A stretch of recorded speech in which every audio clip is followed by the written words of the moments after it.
We're going to start the January 29, 2019 Sewer Commission meeting in accordance with requirements of the open meeting law. Please be advised this meeting is being recorded and broadcast over Lunenburg Public Access.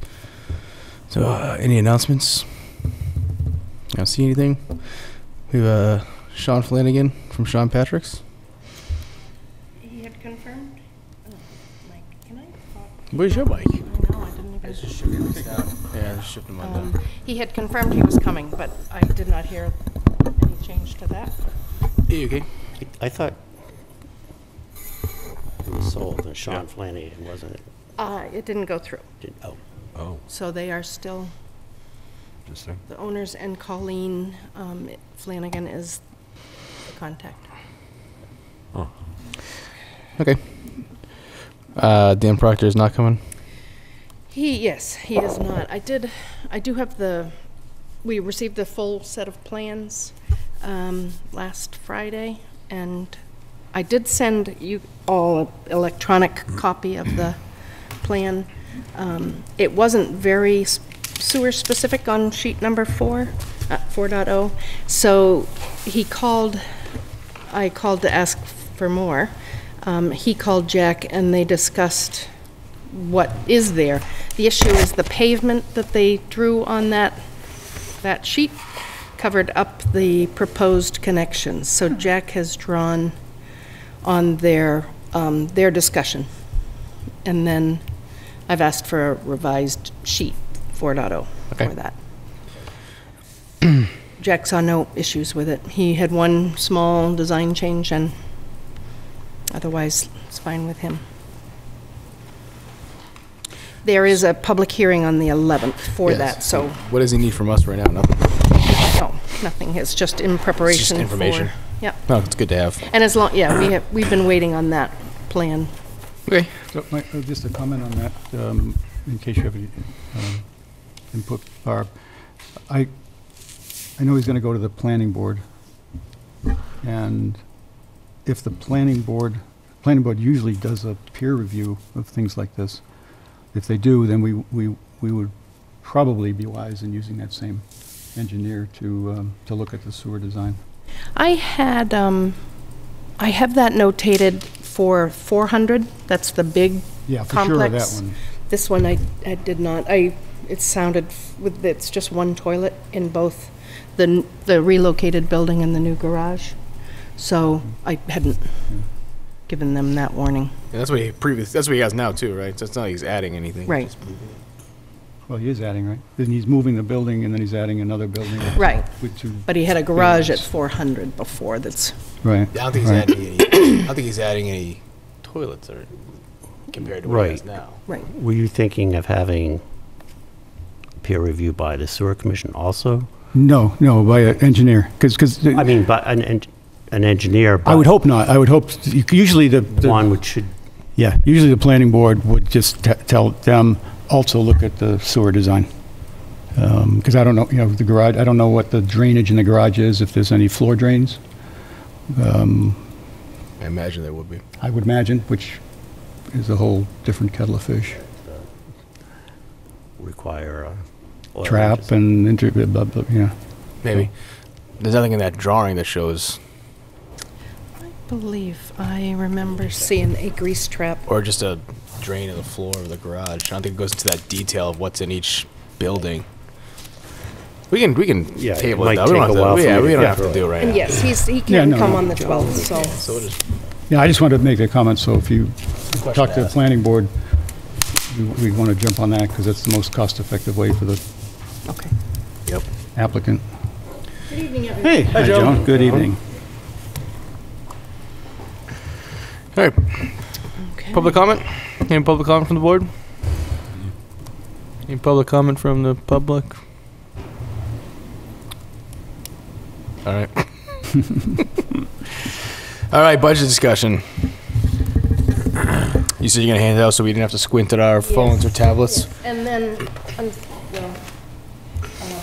then, and then, Do you have new hard copies, Barbara? yes. As always, there's just one more thing, so you'll notice actually on the bottom sheet. We did receive new indirect cost sheet from Karen. And it was reflected in the body of this. John, this is actually, This is newer? yes. Okay. Because we received the indirect costs after you picked up that one. The indirect costs are reflected in here. There was one field that I didn't catch that we were trying to remove. So I've handwritten an updated total. I do apologize, but that was my third copy. I kept thinking we were done. So the net deficit at this point for our meeting is 77,310.82.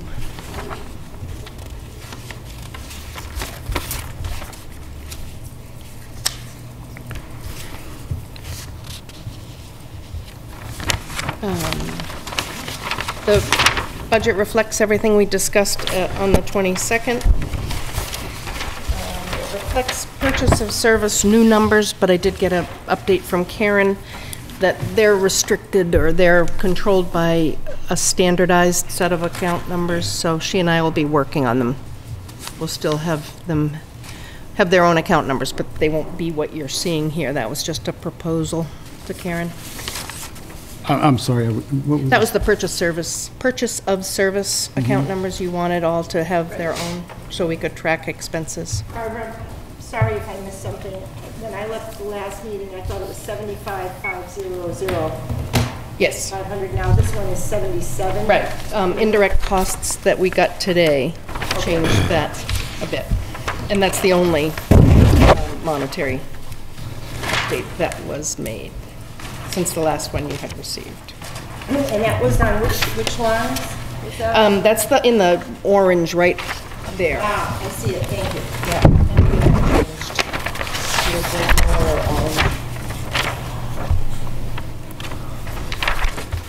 Okay. So, we still got our job cut out for us. Barb, maybe, Chairman, if you don't mind Yeah, go ahead. to dig into it. When I look at the user charges, and I know there's timing issues and all this, so it's not that simple, but to date is like $430,000, 54% of the year. But we're projecting less than twice that. Twice that would be $860. And the reason was because, We're projecting, down below. well, no, straight, very first line. Very first line, 430,015. For 54% of the year, and the total for the year is projected to be 820,212, Right. which is 430, Q3, and this is 50%, and I should have added that to that line. User charges for us go by the commitment that we've submitted to the accountants Okay. based on our billing. So it's a true 50%. 2 quarters are reflected there. So Okay. I did look back several years, and historically Q3 and Q4 are 87%. So I had 374 Sorry, 87%. of half one, of the first half. It doesn't double, it's not equal. Well, yeah, but 87%, I'm 80, not following the numbers. it's not 100%. I didn't want to add 430 not again. 100% of the 50%. Right. It's 87% of the 50% for Q3 and Q4 historically. Okay, So my projection is about 374 for the last 2 quarters okay. versus the 430 for the first 2. And these are aligned with the billings. Right. So my question though is then, if Q3 and Q4 are only 80%, 7% of the 50%, then why do what we pay Leominster more than double for the rest of the year? What we're paying Leominster to date is 142, but we're projecting that more than doubling for the year. So shouldn't they track we pay for what we use? Have we paid it all out yet? Yeah, Leominster. So shouldn't we use the same 87% of the 142 for remaining costs? Are they up to date on invoices and things Yeah. like that? It may also take into account new connections, that the billing in Leominster usually increases over the first half. Yeah, no, I see your point. Because those are the biggest line items. I mean, that's our biggest income and our biggest expense. And if we Yeah. don't get them right, we can Yeah. easily be off $20,000, $30,000. So I mean, if we used 87% of the actual to date of the 142, what would that give us for a cost?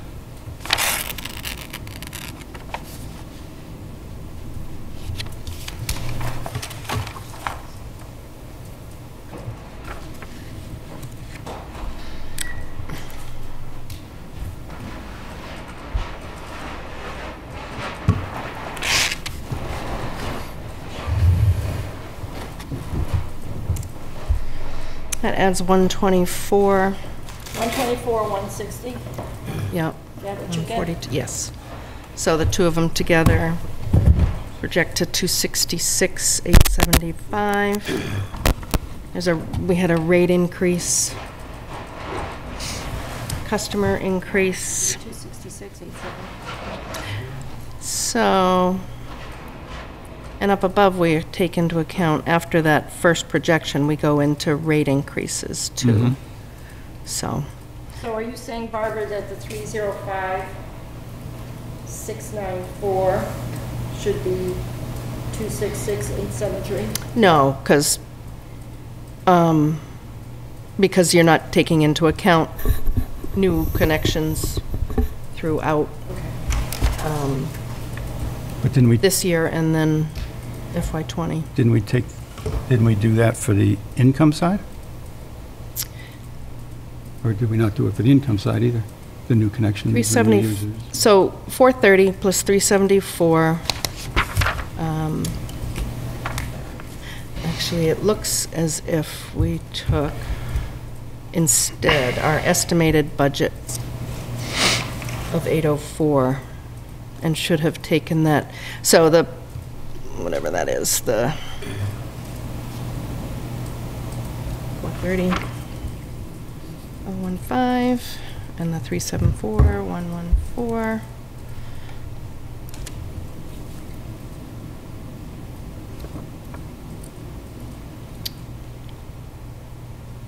And then the 2%, so 804. So instead of 820, you're going to 804, is that what you're saying? No, I don't, trying to get it all together. I don't know, Carl, if you studied this, please tell me what- Because I didn't Yeah. get past, not that they didn't make sense to me. Yeah. So maybe maybe that's a Percent increase. assignment. 'Cause it seems to me that at the end, the sanity check would be, if we have a certain revenue up here of $820,000, we have enough, we know how many gallons that is, right? Or cubic feet, right? Equates to, Yes, right? We either one divide by by our meter rate. and It's one just by divide our rate. usage. So that number of gallons is all we're going to buy, so that should tie out to our expenses. And it gets a little more tricky because some are Fitchburg, some are Leominster, but the ratio of those is, I think, still around 20%, 20 to 80. So you could take an equivalent rate, take the number of gallons we're going to sell, Yeah. and that's what we should pay to Leominster and Fitchburg, so it ties out. Because this doesn't look like it ties out. Yeah. They may both be wrong, I don't know, when we're done. but- Yeah. I can take a look. I'm, Because, I mean, they're big numbers, you know, and it's the Right. biggest area of, Well, instead of doing the 87%, we can just times it by 2, the 142, do 100%, it still comes out to 285,000, which is a savings of 20,200. yeah, it's, kind of gives you a feel for, Yeah. But if past years, I don't know if it's been historically 87 or more. now, there is the rate increases that, right. because the actuals now are at this current rate, not the future rate, Right. so. But that's why to me, it wouldn't be that tough to get down to, if you feel good about the forecast revenue, then run that through what should it cost us to buy that many gallons at the new rates. Just 87% plus 2%, I think is how we Oh, Did plus it? 2%? Well, 87% for second half added to the first half times 2% over that. Oh. I can run it through? So, yeah, I don't think we can do it sitting here, because, Right. and I think it should be, wherever we can, especially the big numbers, if we can do it from two different strategies and see, are they about right, or, do they agree, then it makes you feel better. So, because I like the increase that we show, the 305 for Leominster, because that's pretty much standard increase with our costs. But I will see how that equates in the formula from Yeah. there. Okay, thank you. and then that, if we do that, and I'm sure you could, well, from the way you do billings, you can easily tell what the current ratio is, Leominster to Fitchburg, Yes. for gallons. So if you use that ratio and then come up with an equivalent rate based on that ratio, 8 and 5 or whatever they are, come up with an equivalent rate, then we should be able to tie that out. And then we'll also know which goes in Leominster versus Fitchburg, right? Because, maybe the Leominster one is low, but the Fitchburg one's high, or vice versa. So you kind of need to do the exercise with all three, looking at all three. Okay.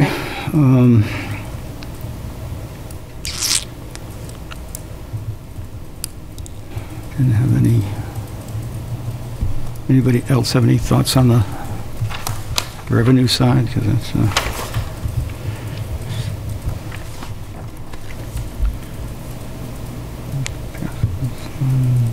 No, not on the revenue side.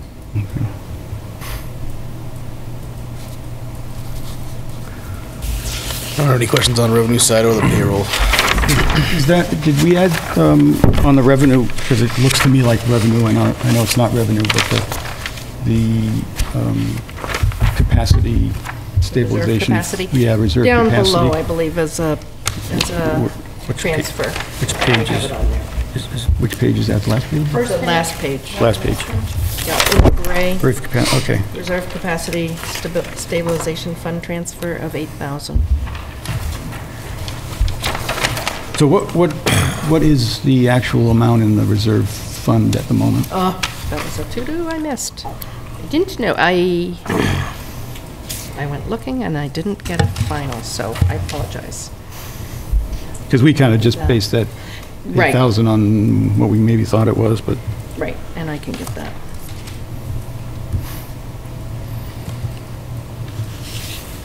so this, That was based on what we had and what we expected to collect in FY so if we 19. bring that in, and then remind me, so the I'm looking for last year's transfer, what was that? If $5,000, I guess, right? Is that in there already? Or is that at this? That's in the stabilization. it is- fund. it That is- was the fall That was the fall one? article we did. Okay, great. For anything collected went into the stabilization fund. I just need to do a tally. So that will be in the number you get. And this year's 4,100. Is that right? No, am I right or wrong? Yep, Opposed. 3,100 so far. Oh, so far this year. But Correct. next year, we're only counting on 1,000, 1, 2, 3, 4. That's a good number. So that's what we're counting on next year Right, because those are just the accounts that haven't already already. billed a already privilege paid. fee. And it's a little number, doesn't make a big difference, but from a process point of view, is that number just assumed to be spent this year? So is that in the, has that been deducted from the Yes, payment? I think we, when we did that, we said whatever's in reserve now plus what we intend to collect for FY19. So which line is the payment for that to Fitchburg? That's down in the miscellaneous section. John Fitch Highway, Oh, yeah, okay, got it. capital So- costs, 20,965. We got 20,000, and is that the actual payment, or is that the Yes. payment minus the? No, one? that's the actual payment to Fitchburg. Okay, so how is that going to work this year? Are we going to actually put that, the 1, 2, 3, 4, are we going to actually transfer that into the fund? We will in October, probably, for the special meeting again, the fall meeting, because that's how Karen had asked that we do it after the close of the fiscal year. Okay. The payment to Fitchburg, I believe they bill us in October, so it'll be just about the same. So is that the way we want to run it? Because that's different than the I&I fund. The I&I, if we're going to spend it, we just spend it and we don't bother putting it in and taking it out. Right. So this one, are we going to actually put it in, or because we now Well, have now that 20,000 a we're- year? Right, now that we're paying, we never were paying the John Fitch, Right. so, So my, true. It just, it goes into our general earnings and increases the retained earnings, and then the John Fitch Highway would reduce it. So at the end of the year, it's just an expense against revenue. I would still I track it. think the better way to but- handle it would be like we do I&I, at least the way I think we do I&I. Because I&I, I think we look at what we're going to spend, and we look at what we think we're going to take in, and we subtract it from what we're going to spend, As far as a budgeted amount? right? I don't think so, because we project the revenue above, so we would project, we have the revenue, and then we have the expense down below. I think as far as planning, you know that you're hoping to take so much in, but we didn't reduce, that I recall, Thought the we did. amount of the expense. Well, the expense is what the expense is. Right. You can't magically say, I'm going to just Right. change the expense. Right, I think you're talking maybe budgeted expense? Are you, Yeah, budgeted. Yeah, you can't, okay. if you spend it, you spend it, but, I mean, I got to think about this.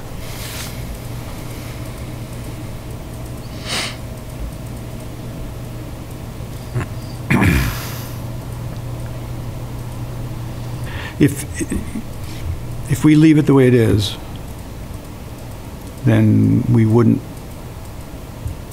be putting anything into the reserve fund in the fall. If we're treating it like we're going to treat. Because here, we're I&I. treating it like we're treating it like income, and we've got the full cost here, so that income is going to be used, Right, right, right? We don't have anything down here that says, move, put a 1, 2, 3, 4 into the capital reserve. right. So we're going to spend it. If we leave it the way it is, we're going to spend it, which is okay. I just make it clear, so we're not going to put it into the Correct. reserve fund. I&I, Okay. correct. But we will take a portion of what we have in already, Yeah, that was the 8,000 Right. or whatever, when we get the real number. right? Do you want that number to reflect the full amount? Are we going to wipe out that stabilization fund? That's, we discussed it. I don't know that, anyone felt real strong one way or another. I think there was a sentiment that we didn't want to just take the whole, whatever it was, and use it in the first year, Correct. right? That was accurate, that's accurate. We Right. did not want to just wipe it out the first year. Right, Right. so And the 8,000 was based on, I think it was like, we thought it was around 10,000 and backed it down to 8,000, if I recall. But we don't Something know the like exact that. amount. No, I did not, I missed that, I'm sorry. all right, okay. So the 8,000 is just a tentative for now until we get Right. the number. It'll be in that How do we, ballpark. I guess it would be good to have an idea of how we want to do it, how we want to take it out. Some percentage every year, or, just It would some be helpful guidance, to know right, the some amount policy, yeah. before you- I mean, I agree, but it'd be helpful to know what we're talking about. But is there enough in there that you'd want to do it over 20 years or 5 years? I think we were guessing there was maybe like 20K or something. Right. Right, I think it was in the range we thought we were in.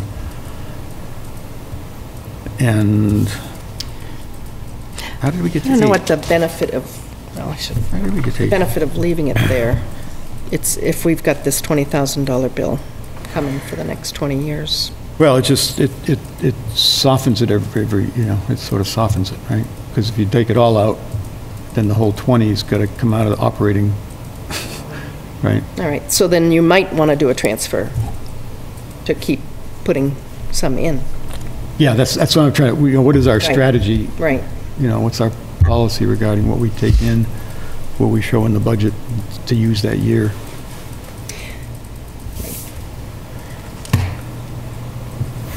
Beyond trying to reduce the deficit, that does not have to be determined until basically town or FinCom presentation. It's just, it's a stabilization fund transfer, which is done more at town meeting. So it is not, a policy has to be determined. Yeah, no, we don't need the policy. Right. We need a number, though, and that would be in the direction of a policy.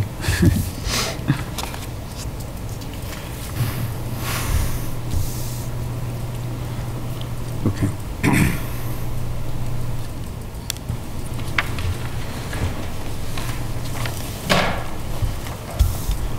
We ever get an answer for the 2 questionable operating establishments with the grease traps? Do we know? Yes. Yea or nay? Just not, yes. One I think we talked about in Dragonfly was the other one, just not sure. Oh, okay. The Dragonfly's not open right now. Right. We were talking about predicting income of annual permit fees. So, They're different amounts, yeah. right.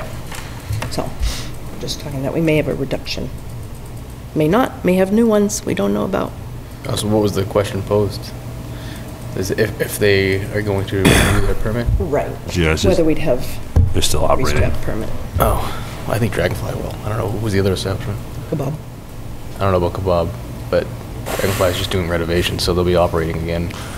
So I assume that's a yeah. Catering? Or is it open? I don't know exactly what the catering would be. There's rumors of like food trucks and stuff like that, so I'm not sure if it'll be from the actual establishment or not. Yeah. Anyway, that's what, Well, as long as there's any kind of food. yes, catering even. Yeah, 'cause they had grease trap permits before, right? They're just renewing it. Yeah, so they'll still be renewed. Okay.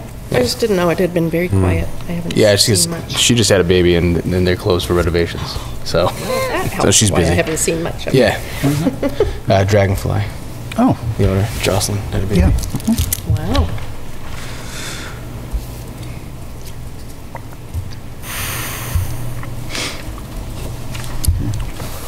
Just, I don't have anything else in revenues. I don't know if anybody else does. We can keep going on revenue until, if you have any more questions, then we'll move on to the next sections. We should just do it section by That's okay. section, right? I'm done with revenue. Anybody else have anything on revenue before we move on to the next one? Do you want to go into, do you need to go into payroll here? I just have one process. I always question. ask Barb to take a pay cut, but she hasn't done it yet. So, Well, we're not done yet either. all right, Right. Still that deficit.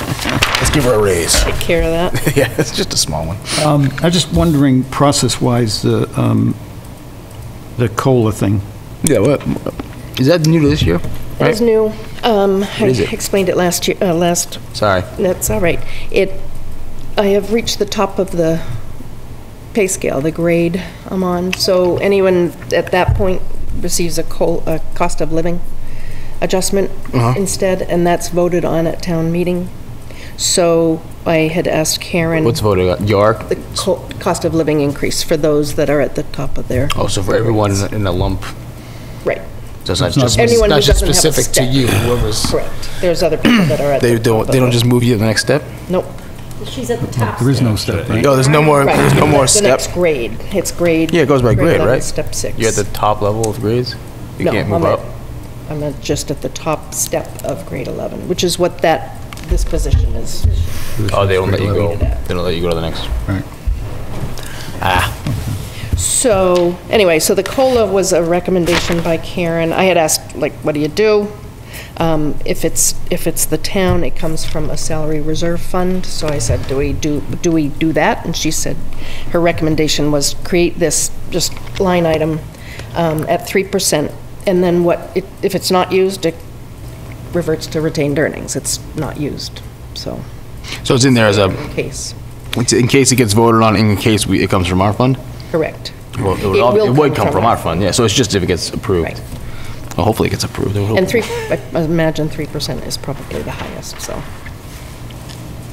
Okay, good. So it's so it's one thing in town. It's not the sewer and then the rest of town, so it's the No, whole it's the town. salary This would admin cover her plan. recommendation. Right. Got it.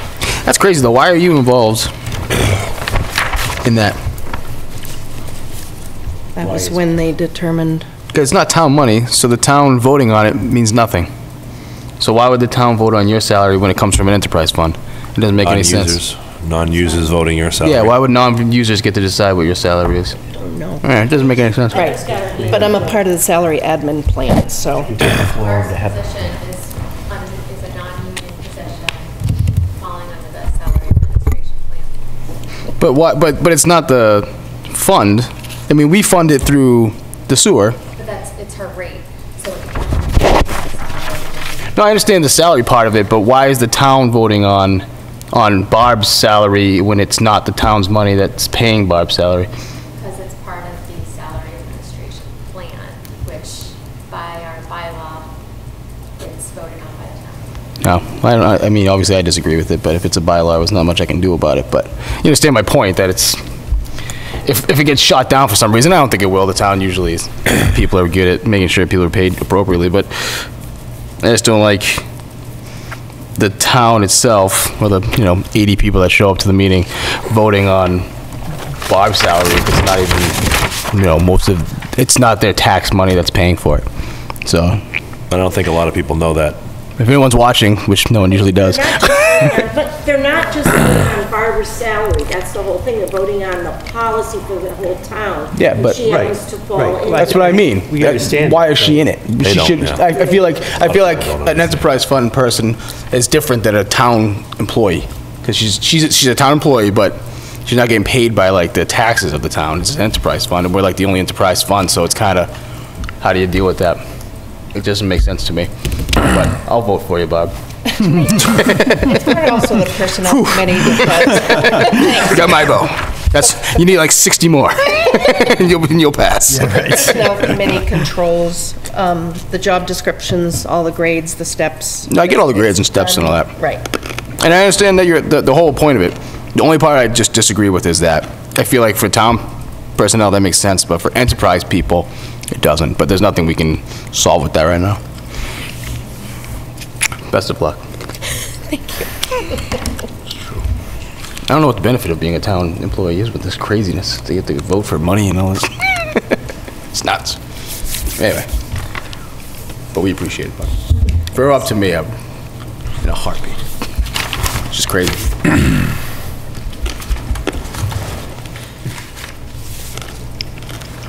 So that bylaw, sorry to keep harping on this.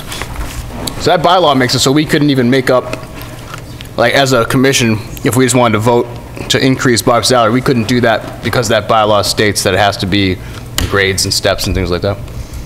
That would be a different process, because it would, her position is classified as a certain grade, which is classified by the personnel committee, who they vote on it, and then it goes to town meeting to, a grade is changed. Yeah, so there's no like loophole around there, like if you're an enterprise fund, you can, anything like that. All right, I was just wondering. You can create a big petty cash fund. Just we vote for a bonus to Barb or something, I don't know. Just wondering. Okay, Any other questions for payroll other than me arguing about policy? John, you got something? not for payroll. Oh, okay. We'll move on to the next page of purchase of service. But what's yours? Do we have a Are you on question purchase of the- service? I'm on purchase of service. No, I'll give you the floor. You want it? Well, that was just the next one, right? Yeah, that's the next one. I just didn't know if you had anything you want to start it off with. The only one that I can see, and we did reduce this last week, is general consulting services. It's item 5A. I think we had it at 15,000 last week, right, Barbara? Or Carl? I think, yeah, I think so. We reduced it down to 10. Yes, it was 15. Is there any opportunity to go a little lower on that? Let me, so let's see. 5A, general consulting consulting. services. We spent 10 last year. For the most part, this was historically what we used to do for either Wright Pierce or Weston Sampson as our consultants, so that we could call them at any time and they would. Because we always are going to have some unforeseen Right. issues that arise. Right. Lately, they've been task-based, so they'd just present us a proposal task-wise. So there has not been a general consulting services contract for a little bit. I think it's a good question, John, because I don't know. And this is, I think Ryan was looking at FY 18 or 19 actuals and 18 actuals, 10,000. Was it 10,000? I don't think we know what it was, do we? Do we know what the actual was? For what? FY 18? Or even where we are today? FYI. There's nothing. is We do blank. not have any. Actuals. Yeah. I think we very seldom spend it, you know, I mean, so I think it's a good point, John. I don't think I would want to completely eliminate it. Yeah, no, but, You want half it? Well, how about six? Keep it at 6. 5, 6. 4, I mean, you don't do much for 2. No. I mean, it's just, Look, at a starting point, I would say let's go down to 6, and, I mean, if we have to go back and rework it, we can. I'm fine with that. Sure. 6. I'm gonna change it to 6. Yep. Anything else you got there, John, in that one? On purchase of service? I'm sure eventually we will, but nothing that I'm ready to give up on yet. What are the sewer lines, jetting, stubs, camera? We got that at 10? Yes. And Carl, I did find a bill from August when we did 3 locations in town in August, and it was $2,700. So I think, and then we did another 13 in February. 1,300? Yeah, so 1,300. So you're under 5. Right. So that's just jetting, which we want to do. We do it every 6 months for Main Street. And I did find out, Carl, that it's why it is what it is. It's the beginning. So there's nothing coming from behind. What comes up goes over to Leominster, but what starts here and goes down Oak, Northfield is nothing. So it tends to collect until so twice a year Jack's been jetting it. okay. Or before it hopefully causes an issue. And that jetting is roughly how much? Well, that was an emergency, was 1,300. We did 1,300. 3 sites for 2,700, Okay. so. Yeah, What is this line here? No, this yellow part here. For 1B, what we're talking about now. The sewer lines, jetting pressure, you talked about the 2,700. Cameraing response to issues or locating stubs, and in red, it's 13,000 or 33,000. Is that supposed to be 1,300 and 3,300? What is this? Now, the 33,444 is the projection from up above. We were doing for the total in infrastructure, the 24,6, I believe, let me just get my, we were breaking apart 20,400 for pumps, the actual pump stations, and then the 13,444 for the lines. Okay. It's just telling you how I'm breaking apart because right now we don't classify each cost by these line items. It's a lump sum under infrastructure. Do we have plans on cameraing lines? Yes, we always need to, because there are issues either with tie cards or tie cards that a contractor goes to install a sewer and the tie card isn't accurate and they need it cameraed. And it's part of our responsibility, since we've assessed them a betterment, that we show them where their sewer is. Okay. Yeah, my only concern on that is that I know we're missing tie cards. We don't have good as-bills. But not every time we look for a connection do we have this problem. No, right? no, not at all. So some percentage Yeah, of this them is, have that problem. yeah, this is, And so we're not counting on many connections this year.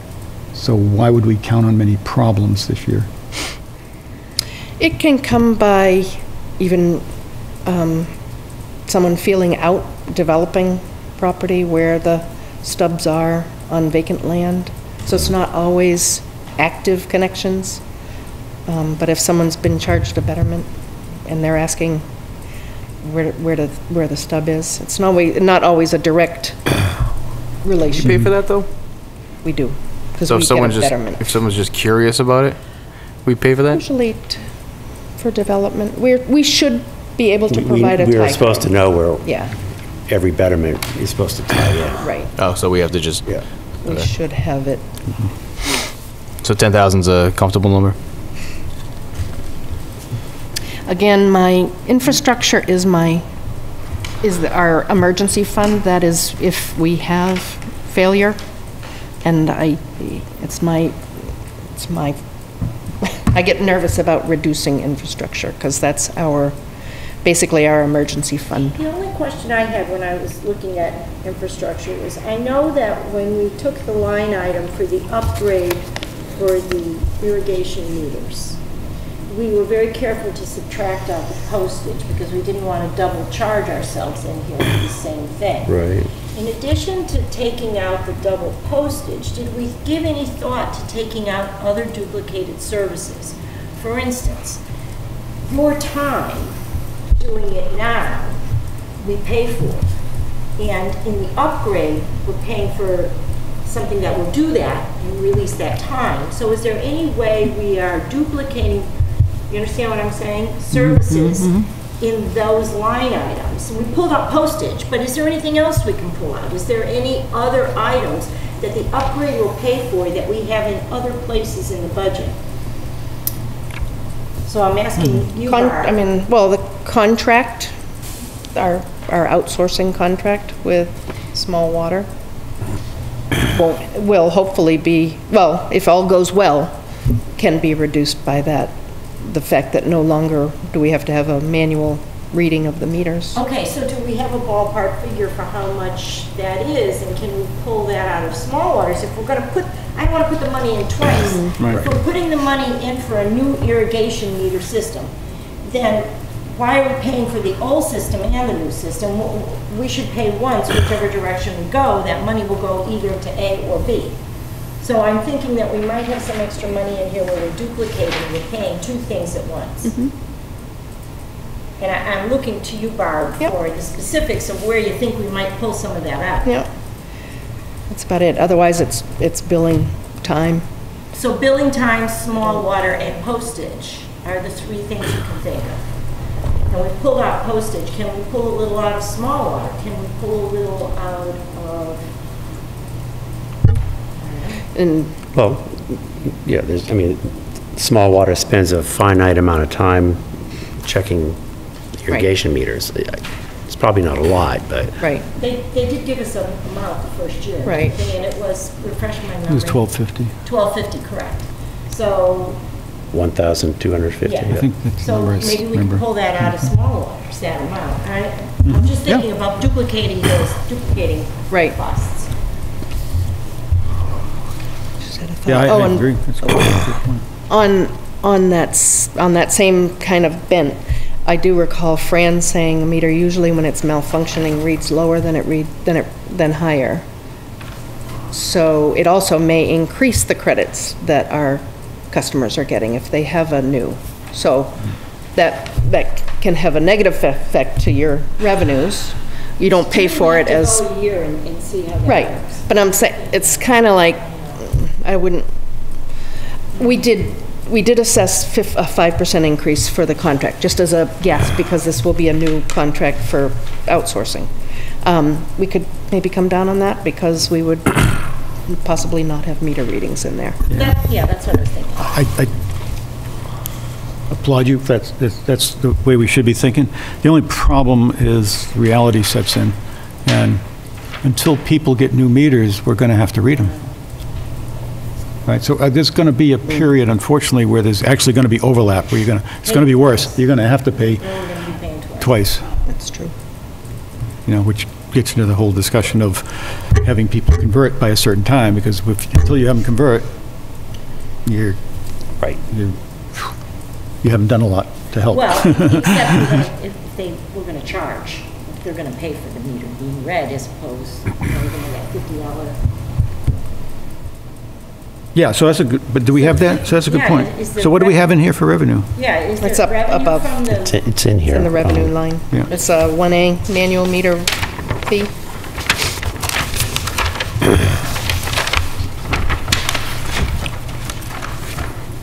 And when I did I was, 500, so $50 by 50 people, that how that Yeah. we got there? and when I was doing, Be optimistic.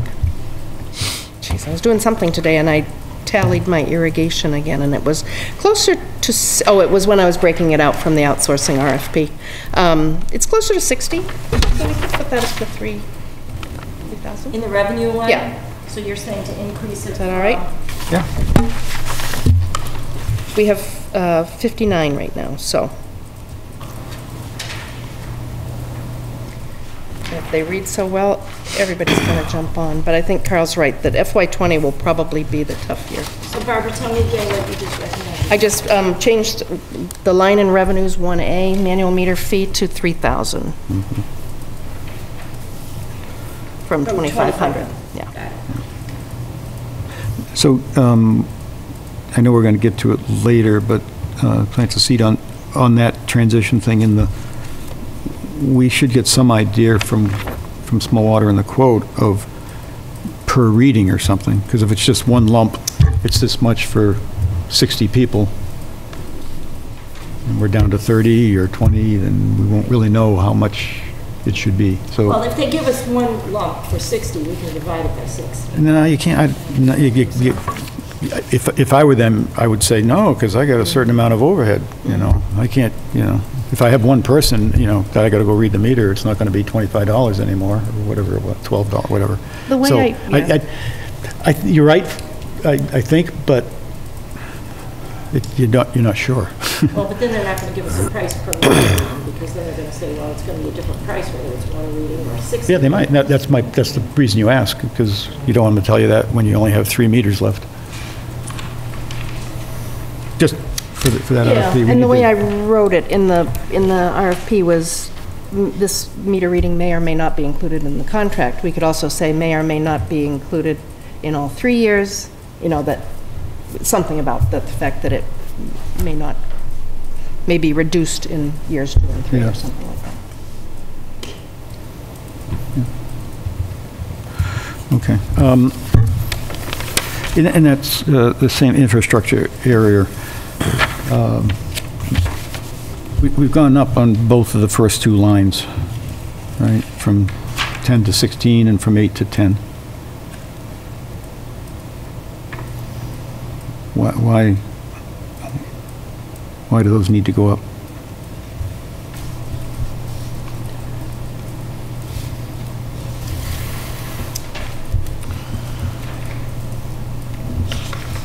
My nerves.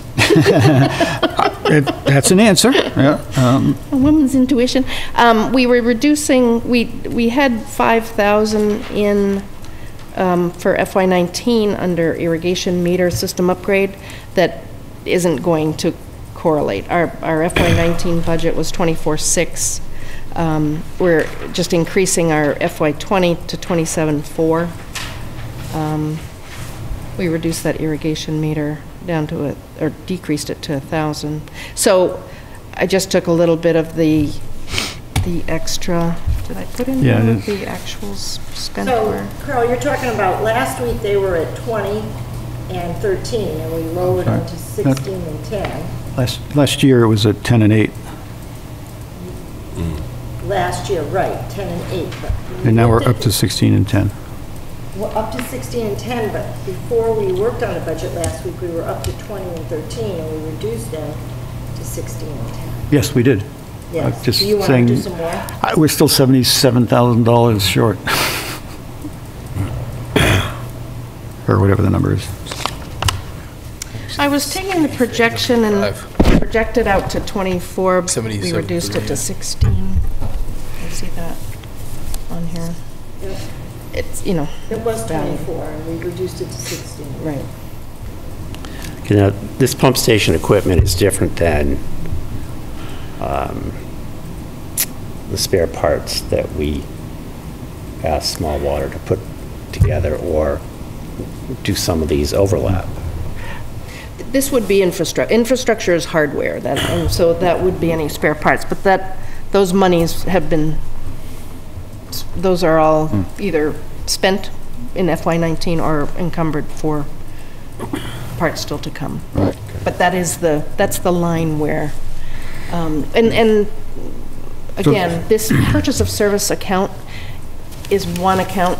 So we had a lot in I&I remediation last year that we didn't end up allocating, and that's why we said, oh, look, we've got this in purchase of service, and we went ahead and did the spare parts. So next year, or with FY20 and putting them into different accounts, then we're trying to be more specific. So, the 18 year-to-date, then, are the spare parts in there? FY18, Year-to-date of Yes. $18,000. So there's spare parts in there. in that 68, Okay. 837? Yep. Yes. Oh, I'm sorry. Which number did you just say? Actual 68, 837. No, now I'm confused. I thought the spare parts were this year. But you said they're not all here, or they've been encumbered, but, We So they're all back in contracted with... back in 18? Yes, yes. okay. Okay. But, I mean, to John's point, I mean, if anything, that 10,000 last year for pump station equipment should be able to go down, because if we bought the right spare part, we don't need to buy that again. Right, but this is everything. This is a pump clog, this is some seizing up, and a crane is required to pull up a pump. It's an everything. It's not necessarily what we have foreseen as a spare part. Right, It that includes... Spare parts list that Small Water came up with was for long lead time items. Right. That kind of thing. I think Barbara's talking about these are, I don't want to say day-to-day, but Right, what parts that, happens to... right. Yeah, with rags. Filters, yeah. You're saying if there's a repair that wouldn't go in this line item? Yes, it would. Oh, would, yeah. Yeah. So if there's a repair and we take a spare part out and put it in, But this, yeah. If we buy a spare part, it would come out of here. yeah, but if we use one, we don't pay for it again here. Right. But, yes, the labor would come out of this. And if we have, if there are issues, clogged pump, you know, some of the things you said, isn't that what Small Water's contract is to do? Not if it needs a new part or a valve. We've replaced valves and adapters and... Yeah, all we pay kinds for the part, but they do the labor. Yes, yes, providing it happens in a normal business hour. I mean, if they're there for 12 hours or more, we end up paying extra. Extra, but not the full amount. No. Really? That's in the contract? Yeah, I mean, usually there's emergency fees and stuff like that in contract, right? There's overtime. Yeah, overtime, emergency calls. It's not all the same labor rate. The labor rate in the contract is for normal operating hours, but if something happens at like 2 in the morning, just like if They you're... respond to outages. They will... Pay extra money for that though, right? Like you pay an extra if it's outside of. if it's outside of the hours. Right. Yeah. That's pretty typical. Look at that. Yeah, I know you're thinking that it's written in the contract that a certain number of overtime hours are included, right? Yeah, I know there was some discussion about that. I honestly don't remember if we put Have that to in look or at that not. but, contract. Yeah. Regardless, though, do we need to go up 6,000 more? Is the question, right? That's the question, yeah. Whether it's overtime or not. Have we ever actually gone to this amount of money? Looks like it's always been 10,000. Well, it's, yeah, but see, it's one account. It's kind of my, outsourcing has been its own entity.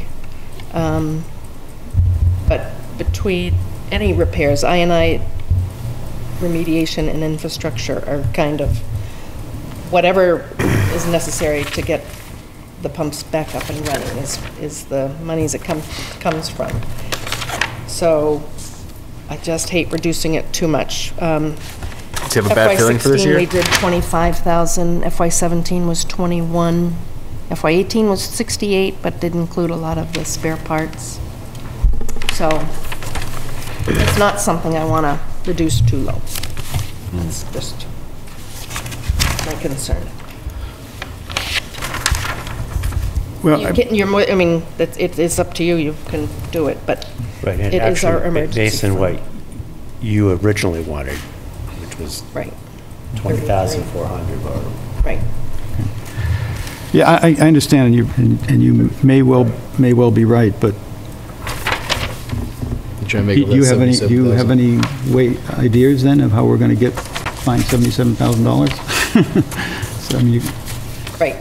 Well, And if it's an emergency, it would, it would have it to would, be. it would get done. And, That's what I was going to ask. Yeah. So let's say that we reduce it and then we overage it.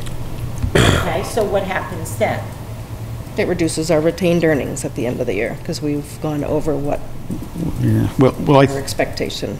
I think what happens, and we have to, if we're going to get this down, we're going to have to be very lean, right? And we're going to have some risk, and we have to accept that. So I think what we need to do, and I'm glad we've got these account numbers, but I think we need to look at all of these things and see which ones we want to count. And maybe that's too many account numbers. Maybe we can combine a couple of those. So I think we should put some thought before Karen or yourself go through a lot of work to create all these in terms of deciding what the strategy is for running the business. But I think we need to go into the year with that, so we need to do that before the year starts. Right. I think we need to make a conscious decision that we're going to take a very hard look at the budget in, where we are in September, October. And if we think we're not going to make it, you have a town meeting and you go and you get a transfer, right? We don't go spend it and then go ask for forgiveness. That's what I was So we can go to, asking. but we can go to special town meeting if we've missed or something bad's happened, if we've been too lean, we can go to special town meeting and say, we really didn't want to do a rate increase, so we really went lean, and we're going to try to cut costs, and we're going to keep working on that, but this happened, and we need a transfer of $10,000, $20,000, $30,000, whatever it is. I'd rather go that way than stay, conservative here and drive a rate increase and then not spend the money, because I'll tell you something else, and we don't have all the data yet, and Barb's still got to get it because it's not that easy on the debt side, but when I look, and I'll go there, hope to get through all this, but maybe it'll help you thinking through all this. If you go to the last page, and you look at the very bottom things here, the retained earnings balance, and it's great you have these. I didn't even realize when I asked that question that they were down here, Barb. Thank you. So that's a big part of the question. We still need the detail to know what happened, but if you look at this, it's growing every year. If you look at our budget every year for the last years that I've been doing it, and you look at the debt service, what we owe in payments and what we get in payments, this number should be going down.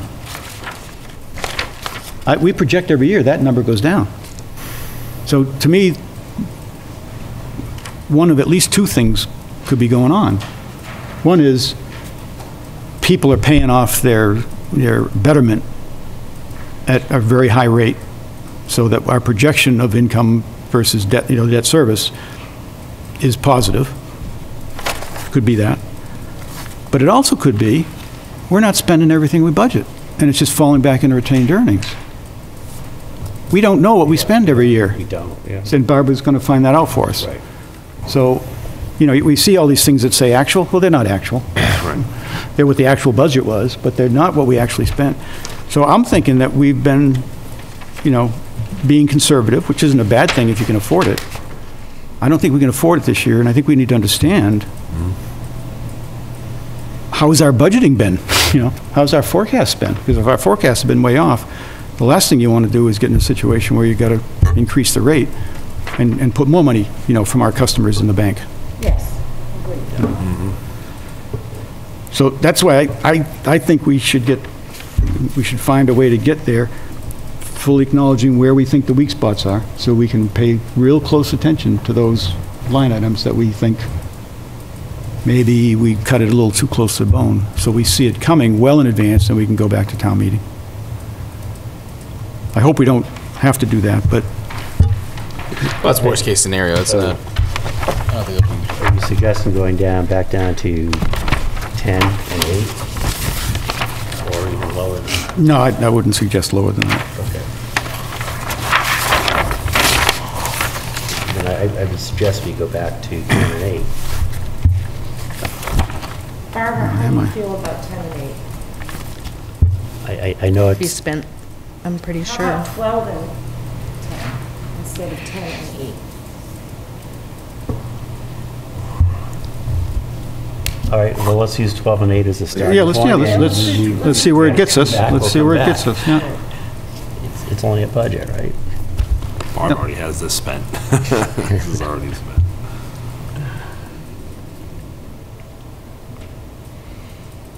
So the next big one is the I&I remediation. And thank you for talking to Jack Barb. We saw that. Yeah, his thought on where we're going out for that third-party review is until we hear back from them, we have no idea what they may come back with, so his thought is, sure, 20,000 looks good, you know, but trying to reduce it, maybe we don't go that high. I don't want to go that high. Yeah, unfortunately, I mean, unfortunately, we don't have, which is why we're doing this study. We don't have a good vision of what to do. The study, I don't know when we're going to get the results of it. Our history is that it takes us forever to do anything. So I can easily imagine getting through next year, simply getting the study and understanding it and figuring out what you need to do the next year. So I wouldn't want to have that be 0, but, you know, maybe it's 10. And again, if we get the study done and we see some huge opportunity, maybe we have to go back at a special town meeting and One of get the a... contractors said the numbers didn't look bad. Yeah, that's what I was just Several going of to the say. contractors said They look bad in our eyes, but they said they didn't look bad. says this is you fall in the scope of Yeah. normalcy, Yeah. in a vague term. I'll be quiet. But maybe the, I'll be quiet. That difference between, well, I think they look at all the other towns and municipalities, and Yeah, they, they're looking at the we're looking at one, and the numbers look gross, but You know, there's normal leeways that, but we'll see when the study's done. yeah, right. So are you Yes. saying take this 20,000 and decrease it? Maybe 10, I don't know. Maybe 5. Are you keeping a bottom Maybe line? 5. What do we I'm want not to going to do anything. Do it to 10. I wanted 5.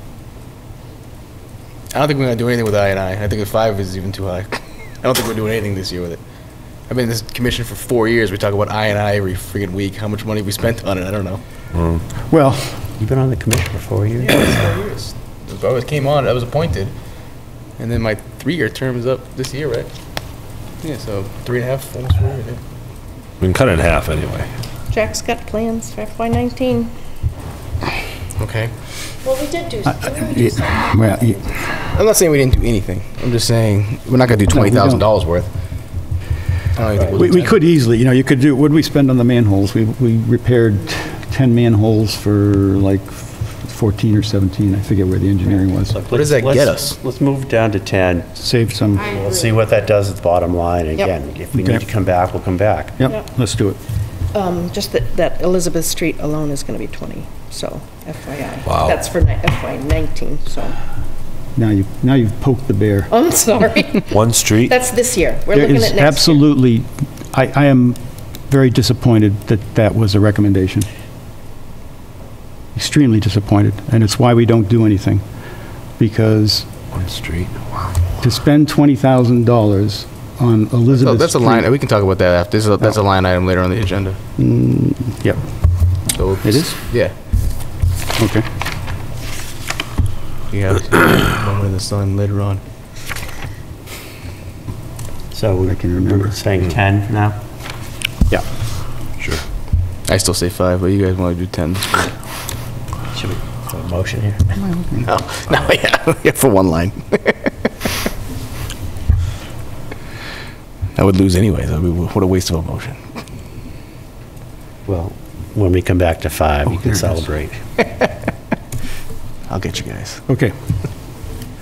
What's the next one here? Outsourcing, Outsourcing. Sourcing's at what, 91? Contract, that's small orders, correct? yes. Yep. And we said we were going to drop that by a certain percent or something, when we were talking earlier. Well, the thought, which was a good one, that the 1250 should go away, but it ain't gonna go away next year. Right. Maybe it can be in half because it's not 85 or whatever it was before. So it certainly should be less than it was last year, even with 60 meters, because it was 80-something meters last year, Right. right? Or this year even, I don't know. So it certainly should go down by some, but, you know, $300, and it's such a wild card right now with a new contract. Right. I think Barb's right, you know, we may be lucky to get away with 5%. I don't And- think there's and your much we comment can about- do. Price increases at small water. So I wouldn't touch it.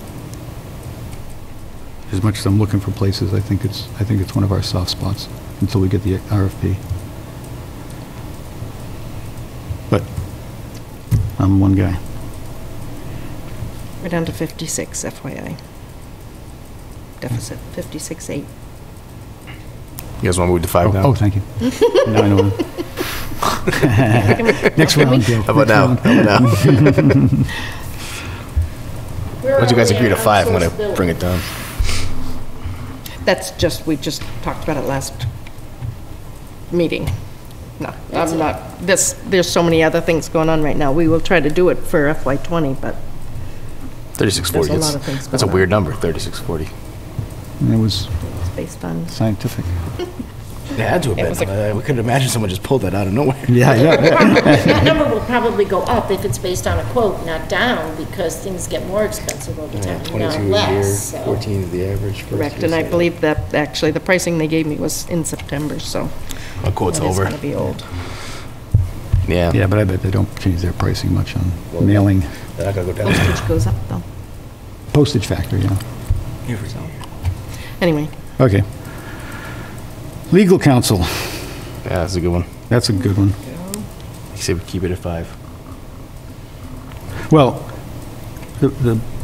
I don't know, you know, 5's a very round number. Might not be able to get below 5, but one of the, it'd be interesting to actually do a calculation of how many hours we think we'll use and How much? How can we how know? much is an hour. I mean, if you base it off history, You look at history is all you're I going to think take the you can year do. of the open meeting law violations, you're going to take a year without open meeting law violations and get the mean? There's no way of knowing who's going to Just come one- after us either. One open meeting law violation. There's 3. I know, but just one. But one actual violation, but we had to spend hours to prove it. Right. So, That was fun. yeah, so we spent tons of money on it. So then you take that year, and that was more. And then you take a year before that, it wasn't. And then you could take a year where we had some sort of litigation, and it's way more. So that's a hard one to figure out. So let's at least, since we're talking budget, and is, at least since Heather's here, talk about how we're gonna manage that. And the big question, Heather, if you want to come up. With how much an hour? What we had discussed was that, you know, a fair hourly rate would be the average hourly rate that effectively what the town pays, right? I know the town pays a fixed amount, but we know that number. So if we knew how many hours over the last 12 months or what 12-month period you care about they charge, then we would know what the average hourly rate is that the town pays, and we can use that for our hourly rate. So that's the I thought we were that's just the going to concept. give the budget line item to the town. That was the discussion at That's the the last, discussion at the in BOS September. meeting we had. That we were going to take this $5,000, give it to the town. That was going to be, Yeah, that's what we did this year. So you're think that- proposing to do that next year? that's what we decided at that I- meeting. Yes. You were At there. the selectmen's meeting. And Not then we not this said- year. Yes. I mean, I'm not 20, F20. We didn't We talk said about we FY20. would review it in the, mid-year to see what the trend was, to see if it was a fair rate, Okay. fair cost to the sewer enterprise. So is that what we're going to do? 5,000 would be a fixed price? Based on what has been the number of hours attributed to sewer so far this year, I think you're right on track with that. So this is a fixed price then? We're going to give 5,000 to the town, and we're going to get all the legal services we need? That's, Within the, unless there's some sort of like lawsuit or something Yeah, just that like with the outside town. Yeah, I mean, with the yeah. town, the Right. town isn't, Right. We're gonna whatever's keep- covered by the town. we're going to review it periodically to make sure it's a fair price. In fiscal 18, if you based it on the fluctuating rates, even at $189.83 an hour, sewer portion was $6,796. So it can go up or down. All right. That's why I think we were keeping it And at 5. yeah, and I believe the rate that the sewer commission discussed as a flat rate was $199. So if you use that, you're ahead of the game. But what we discussed, and I think going forward, we should be using to do the, where are we, is the average rate of the town, not the rate that happens to be occurring in the month we use it. Right, that's why we came before the board in September. is 'cause we were Exactly, doing right, it then. right. So I still can't get that number. So if we're gonna do sanity check, like you say, we'll check and see how many hours and how's Yeah. it doing against the 5,000. That hourly rate will fluctuate for the town as well. Not over the year, though. Over the year, you use a certain number of hours and you pay a certain number of dollars, so the average rate to the town is a certain number. No, you use it, the number of hours you use it will fluctuate. Yeah, month by So month. it But the will- town pays a fixed amount, Right. $70,000, The whatever retainer the number amount. is, a fixed amount. And except for other extenuating cases, where that fall outside the contract, the town gets as many hours as it needs to get the job done, Right. right? But the So rates I used in the spreadsheet for sewer are the hourly rates for usage for the month. Right, and So, that's not, yeah. You want the I whole don't believe year. that's fair to our customers. So you want the because year. I want what the town, I only want to be treated like the town. The town uses so many hours and they pay so much a year. You are being treated like the town, because on the months that the town hardly, doesn't use council, that hourly average rate is much higher. But it's a made-up number because you pay a fixed rate. Over the whole year, you pay an average rate per hour. And that's the number that I think is fair that our customers should pay. I don't. Yeah, but that's not follow- how they break it yeah. down in their budget. Well, it's just not the way they do the calculation. I mean, in their budget, there is no hours. They don't assume hours. In their budget, there's a $70-something thousand for the legal for the year.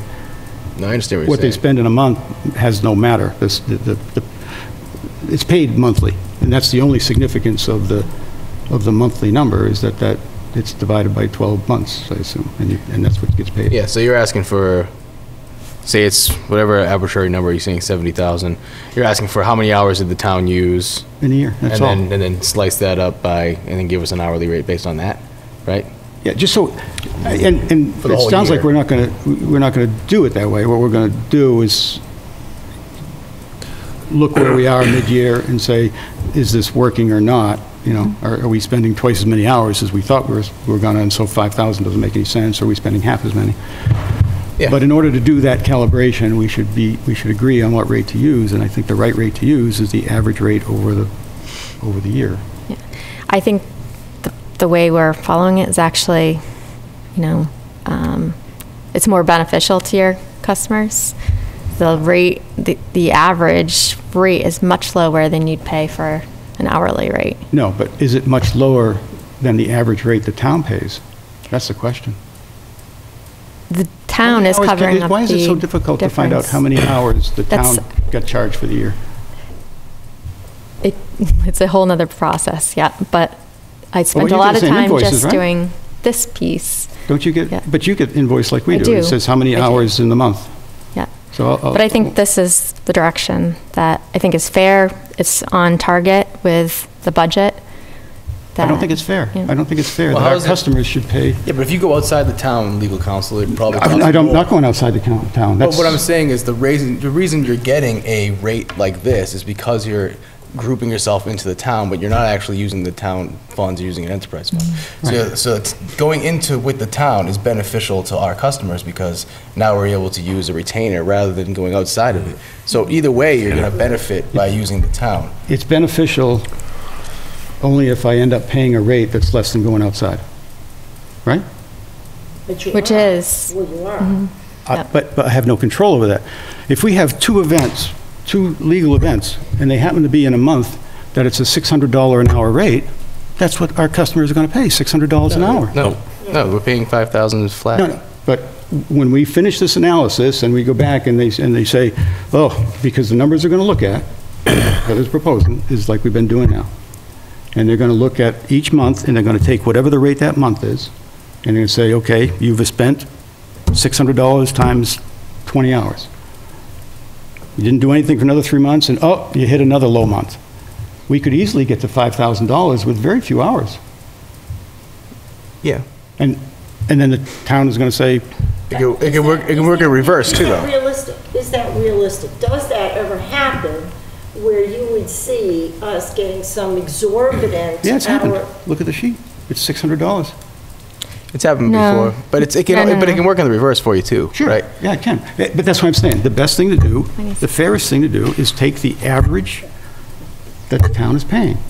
And our customers should benefit from that average rate, the same as the town, not better, not worse. But the average was 189.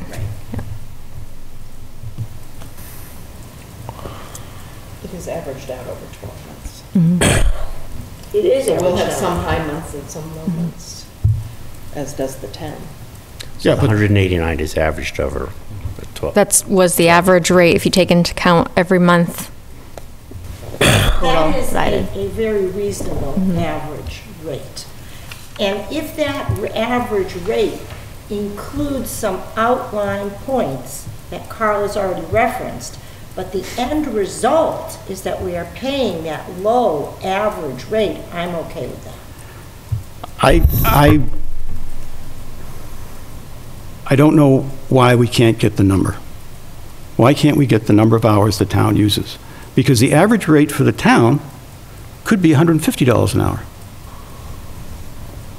You're saying if you break it down hourly based If you off the take all the retainer. hours for the year, you take the $77,000 contract or whatever it is, and you divide, you'll get the effective hourly rate the town's paying. And if that, it may be more than $180. If that's town- $150, why would our customers pay more than $150? Joe, I have a question. Yeah, go ahead. Okay.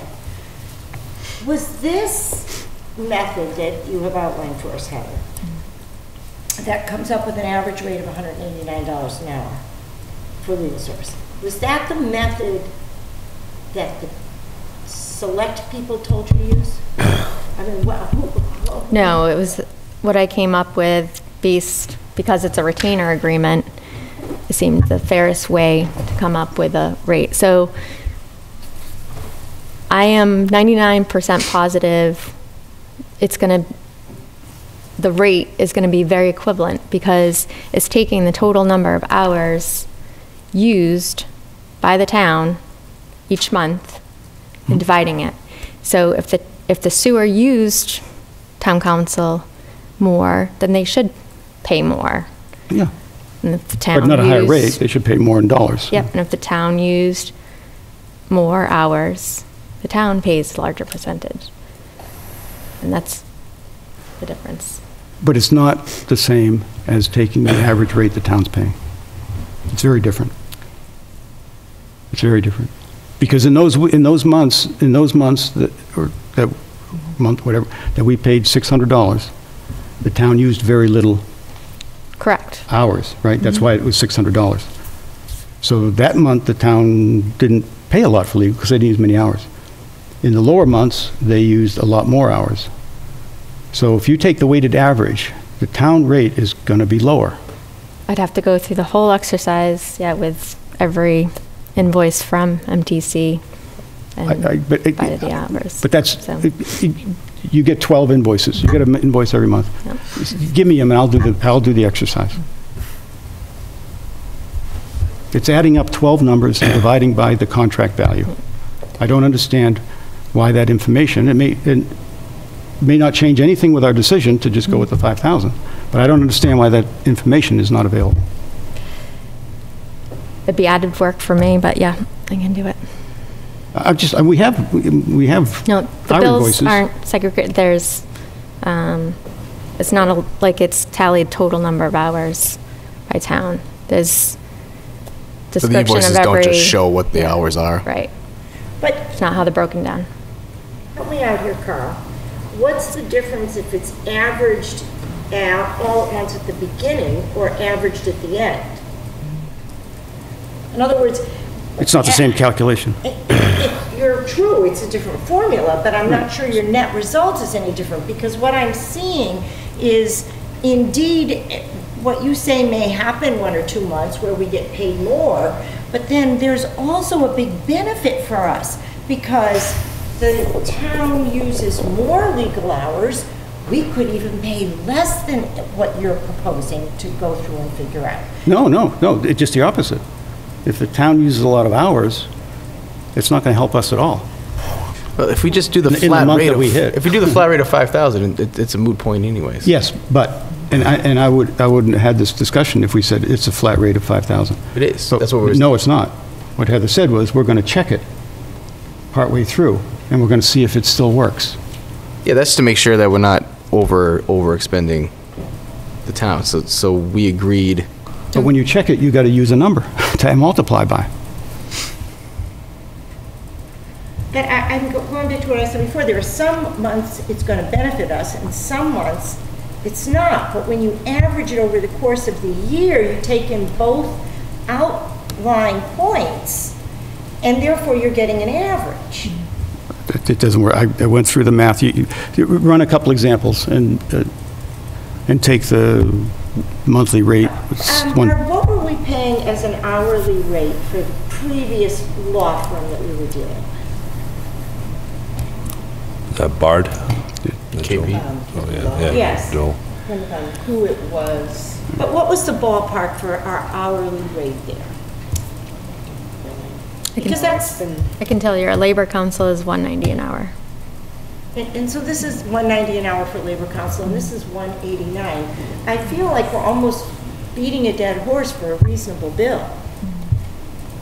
I disagree. I know, but I just want a simple number. What does the town pay? How many hours? I don't even care what. How many hours of billable time did the town have over the year?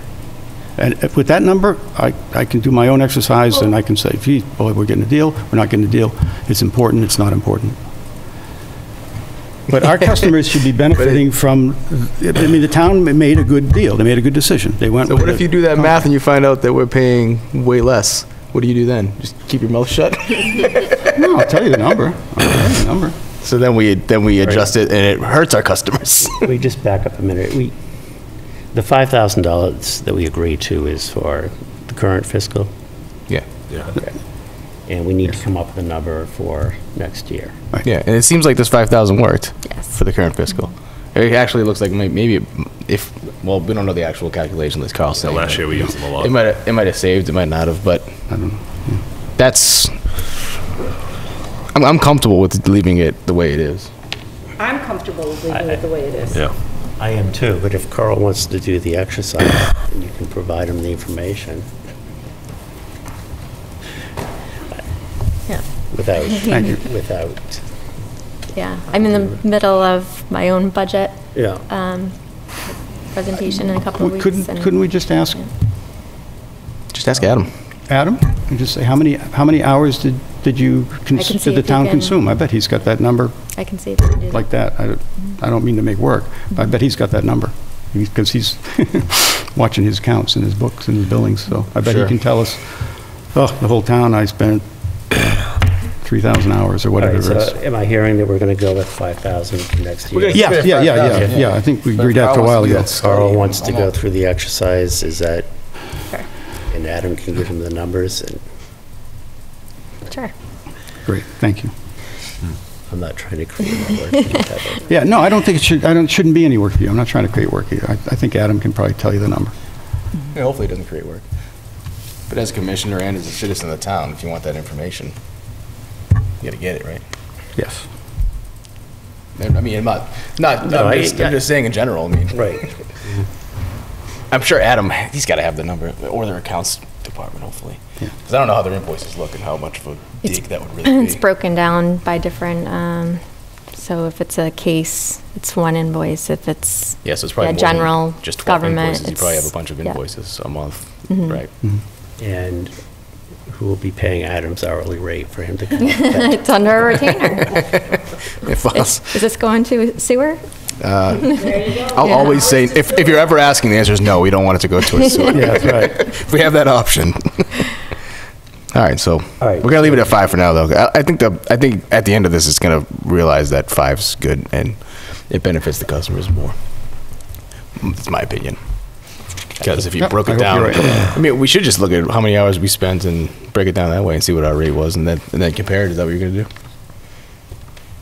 You're gonna break down what we actually used, and then Just want to see what the average, well, we have that number. We know how many hours and we know what the average is, so we understand that number. no, I know, but when wanna know you what the- find out the actual Average, average rate, Right. and then are you gonna take our hours and compare Yeah, it oh, to yeah, that, absolutely. and see if we got a Yeah. good deal or a bad deal. yeah. If we got a good deal, then Well, I'm going to see how many hours you get for $5,000. And see how that looks against our history. yeah, I mean, I don't see us using legal counsel too much. I don't either, and, you know, and the office hours are fantastic. Well, that's a huge savings right there. Right. So I think the customers benefit in general, yes, especially with those office hours. It doesn't even go into our stuff. Yep. Anyway, Okay. Should we move on? We did the engineering services, right? I don't know. Where were we, We didn't move John? on to our. What are we doing now? What are we down to, Barbara? 55? 60-something. Oh, this is Oh, 56. engineering services. Engineering I'm trying to services, see why we did the pump station at zero. general consulting. We just went down to 6,000 on that in 10. General consulting and engineering services, we went down to 6,000, right? Yes. Yes. Flow meter, Barb's going to get us a good deal again.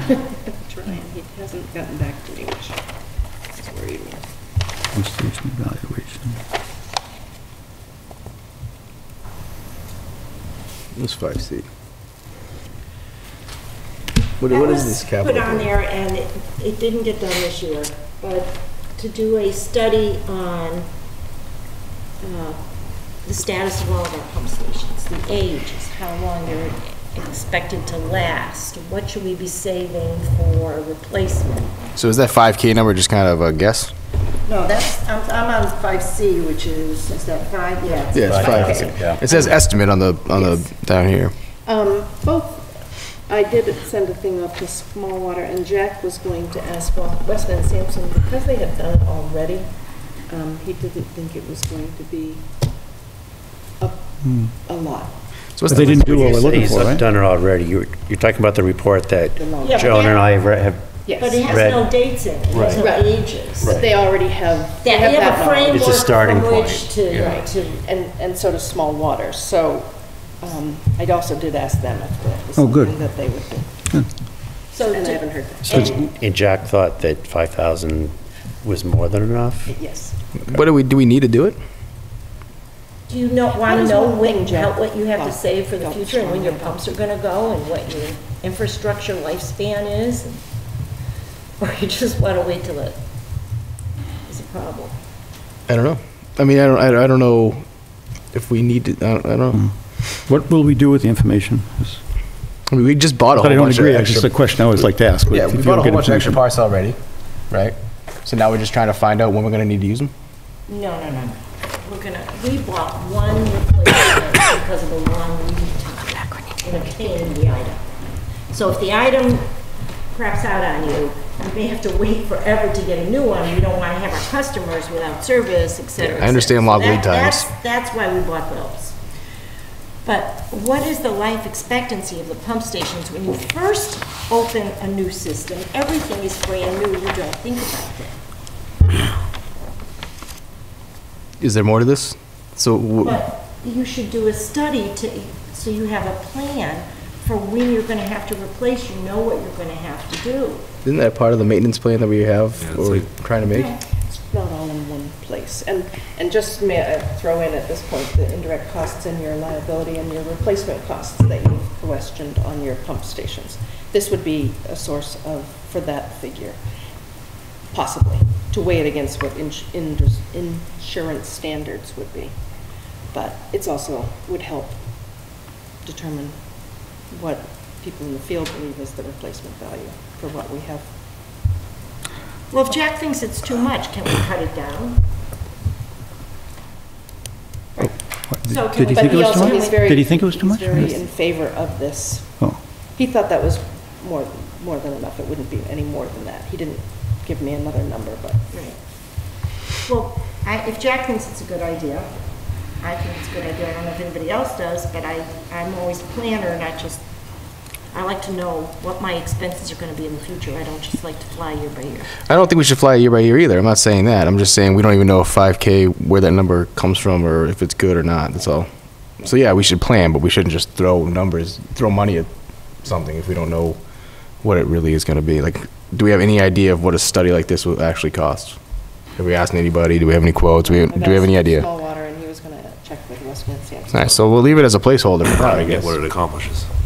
It's like determining when your car is gonna die. yeah, I don't know if somebody can tell you when it's gonna die, yeah. And But if yeah. something breaks, you have something, like we ordered parts for Right, just yeah. to fix it, but Yeah, but maybe, tomorrow your radiator could go and you wouldn't even know. I understand. but maybe they do a scope or something, I don't know. We should, so we're gonna get an idea of how much it'll actually cost. Right. All right. So why don't we just leave it, because we're not gonna change it right now, but once we get that quote, maybe we'll discuss it further. It could be, if they're like, oh, it's gonna be $1,200, it's like, all right, well, why wouldn't we do it for $1,200? Yeah. But if they're like, it's $5,000, then we can be like, all right, well, what exactly are we getting for free? Yeah, maybe they got a bearing or something. I don't think it's a bad idea, I just wanna know what it's gonna actually cost us. Could we get, I assume Weston Sampson's done these things before? Can we get one that they've done? So, because I don't really have a feel for, Mute my mic for that. Say that again.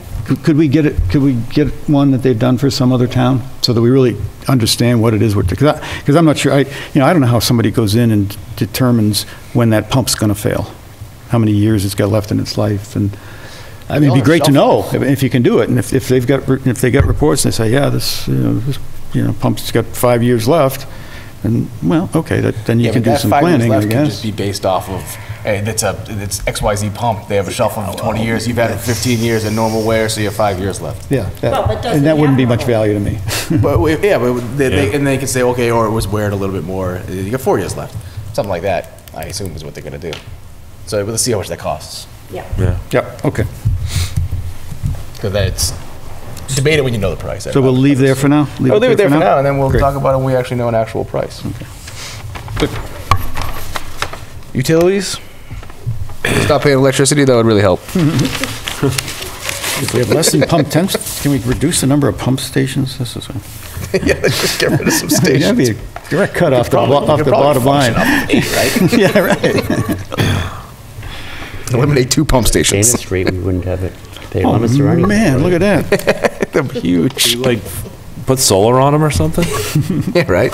I did check with John Londa, by the way, about Solar? 2,000, solar yeah, credit. yeah. And the solar credit was divvied up among big users in the town. Streetlights is like the major user and has the highest bills. But I came back to and asked if how we rate, you know, what's our usage compared to other users and what kind of percentage did they get. So he was off today and couldn't Okay. get back to me. So I'm not sure I we'll see. understood that. So we get, Credit is given around town. Heather may know more. so there is a credit, Credit. there's a credit for electricity that's given to Lunenburg, Correct. and then that's divvied up how? Big users, Among big larger consumers, users. And probably the schools, streetlights factory. being the biggest. on, So is it by a percent? I mean, That's what I asked. Like, so how do we catch it? yeah. I mean, it seems like it should be a percent. Everybody should share a piece Right. of the savings. And therefore, the big users get the bigger dollars, but everybody gets something. Streetlights 27%, middle school 17, primary 17, Turkey Hill 16, library 11, town hall 7, Ritter 2.5, Eagle 2.5. So. I just had pay said, reduced rate.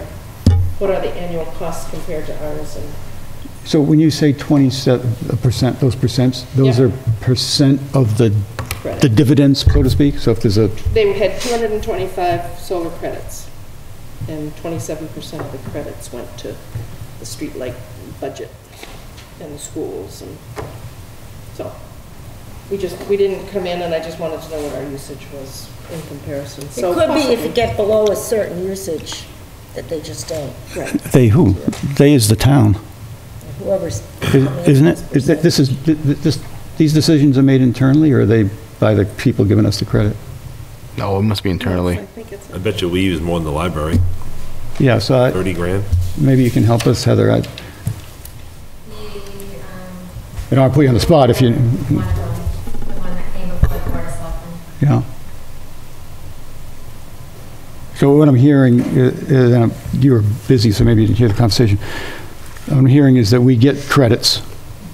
The town gets credits, effectively dollars, I guess, you know, it ends up being dollars.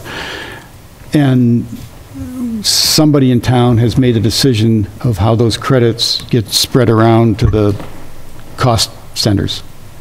Is that true?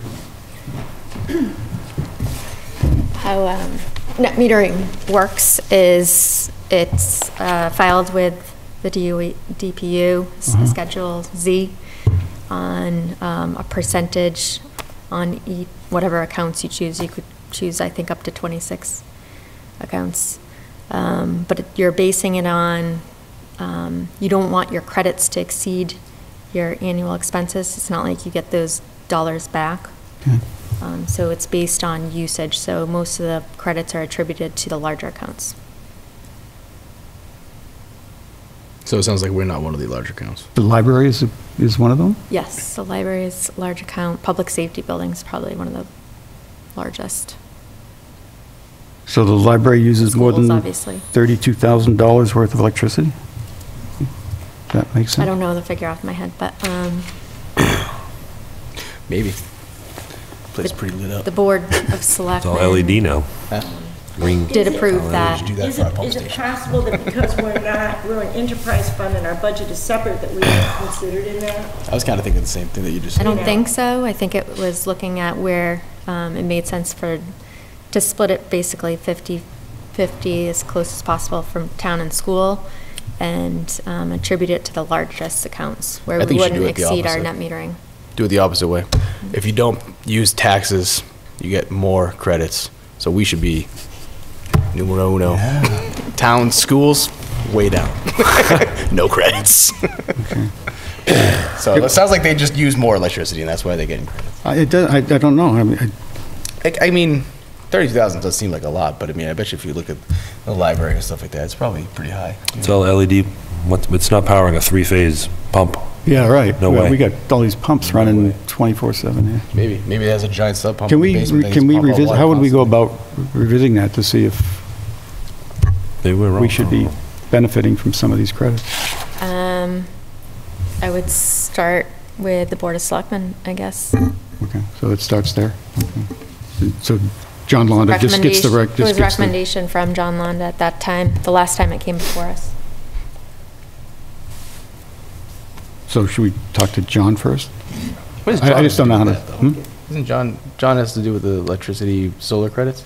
He was the one who Yeah. has been the main impetus of finding solar firms for the town to receive credits from. Right. It just seems He's done a nice outside job. I mean, It's an excellent job. he's very It doesn't seem knowledgeable. like it's gonna do anything right now, so Board of Selectmen or John. And reach out to them. Let's focus on this, because it's not gonna help Okay. our budget right now.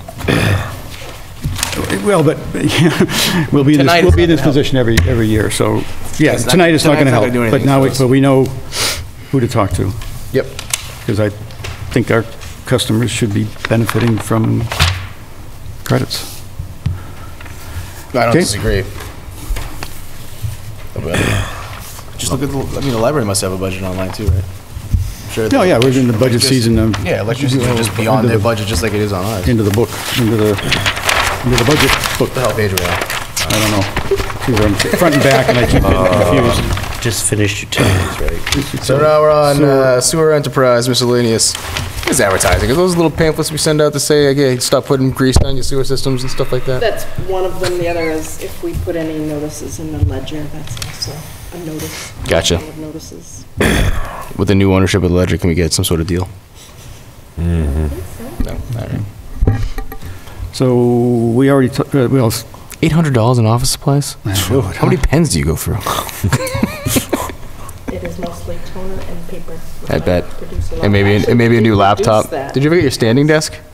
No, we talked about this. Oh, No, God. I kept- $800, you didn't even get your desk. We did reduce this because of the hope that this, if we do go with this, we did miss that. Bill Probably. print, I did go ahead to look into having someone print and stuff and mail our bills. Yep. So that I'm not using taxpayer money, volunteer labor. So that's what Joan was referring to with the savings on postage, because we put it in that 3640. Yeah. Postage was reduced, and also we reduced office supplies down, because that line is mostly paper and toner, because we do go through a lot. Man, toner's crazy, buddy. Yeah, so.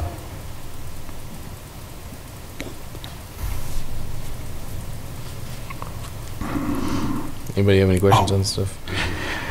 no, we've already talked about well, Fitchburg is a fixed number, so there's nothing you can do there. And we already talked about looking into the usage costs and making sure they are consistent with the income, so I don't have anything else to say there. Yeah, honestly, there's a whole lot of stuff you can address on this. Not really. Unless we tell Barb to start walking. Well, I think there is. We do the other exercise and find out what, right? I will. I mean, it could Yeah, be- not right now. I mean, like, we're not. Yeah, not right now. We're not gonna do it right now. Yeah, right. What else is here? Fee connections, that's just based on our assumptions, so that all looks right.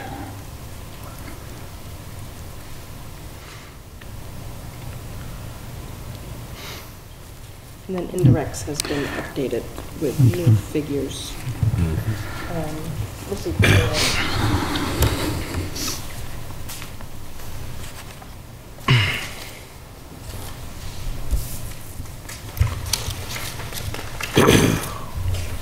Thank you. Oh, good.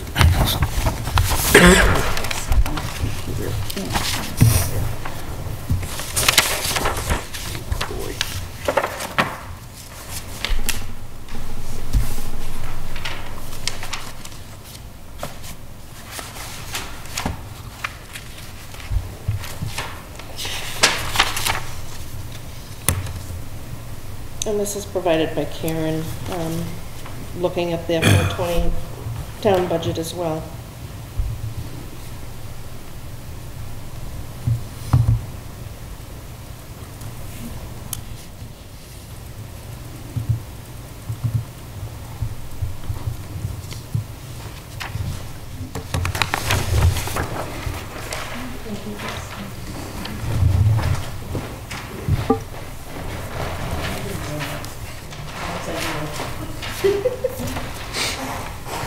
Oh, so you actually already adjusted it on here? Yes. Yep. It was just the bottom line. Yeah. I didn't list it. So it's reflecting on here anyway. Well, just get rid of benefits and we'll be Does pretty good. Even- 15%. So we pay 15% of the benefits too, right? To Jack? 15%, Yeah, yes. 15%. Oh, okay. Yeah. So that's, as you all know, and I may be alone, but I don't believe we're getting 15% of the DPW director. Not because he doesn't want to, but because he's got too many things on his plate. It costs us, I didn't have the Excel on this one, so it was 20,000 last year, probably slightly more this year. And I think we should understand, what Jack does have time for. So Jack reached out to me and asked that we talked. So I can't give you an answer right now, but for the next go around, I should have a better understanding of that 15% and his opinion on it. Okay. So where he thinks he's spending his time, so we know, because we get no visibility. I mean, from back here, I know he's doing stuff, but we get no visibility to what he's doing. That never comes up in the meetings, and so it's. I talked to him briefly about it. I can give you a little overview. Everything, and this is not sometimes specifically him, but it's staff, grounds maintenance at the pump stations. And I know you have a line item, and I don't know if that's just overtime costs, or is that? That's just over. Just overtime. Yeah. So if it's not overtime, then plowing, salting, snow blowing, shoveling around the pump stations. DPW director takes his truck and sweeps through the entrances for all the storms. Other months, the staff mows the weeds and trims around the stations. Field work, dealing with permitting questions, talking to contractors, inspections as needed, meeting solid waste solutions at the pump stations, interaction with Barb, residents. I'm sorry, what was the last one? The Interactions with Barb, no, one before that one. solid waste solutions. What's that? So that's your, I'm sorry, what's the name of your vendor? Swiss. Sorry. There's issues at a pump station. Well, plus, doesn't Jack talk to them? I think I remember Jack Yes. talks to them every month and gets a report from them. and- Weekly. Weekly. Weekly. Yep. So weekly, okay. Yeah. Weekly discussion. Meeting That- with that- that's residents and fine. business owners that come in with questions about projects, service connections. This year in particular, Summer Street has required a lot of sewer work, that project. And It has? yes, yeah, ordering of supplies. We weren't even aware of that. Consultation, because it's in the area of the construction, so he goes down there a lot. We did have a blockage he had to get involved in. That's from What he construction, also so- doesn't have on there is that he does attend meetings for, a couple hours at a time every once in a while and talks to me a couple of times a month at least. Just in general, I've dropped in there, talked to him, taken time there too, so that's not listed on there. So I bet you if you add it all up, it's probably close. But like I said, I'm going to talk to Jack and I can get more details. Can you send me that list? Yeah. Sure. And then I can get more details of what all it is. Yeah, This is based off 40 hours a week too, right? Yes. So. So 6 hours you're talking about? This is only 6 hours a week. That's what the 15% comes Which out is- to. yeah, based on 40. right? Yep. Which we all know he works 60, but fine. But, yeah, That helps. Yeah. you're not basing on It's that. all good. I still don't understand why we don't, I can't remember the last meeting Jack has been at. I've been telling him about the I things don't, have to come. I don't know what the I don't think weekly meetings with small water, maybe that's an area we can reduce both people's costs is, is there a need for an hour a week from small water? So there? rather than discuss it right now, I'm going to get the list from Heather, and I'll go to Jack, and I'll get actual numbers, you're after actual hours and things like that, right? And details, and that's what we should look at.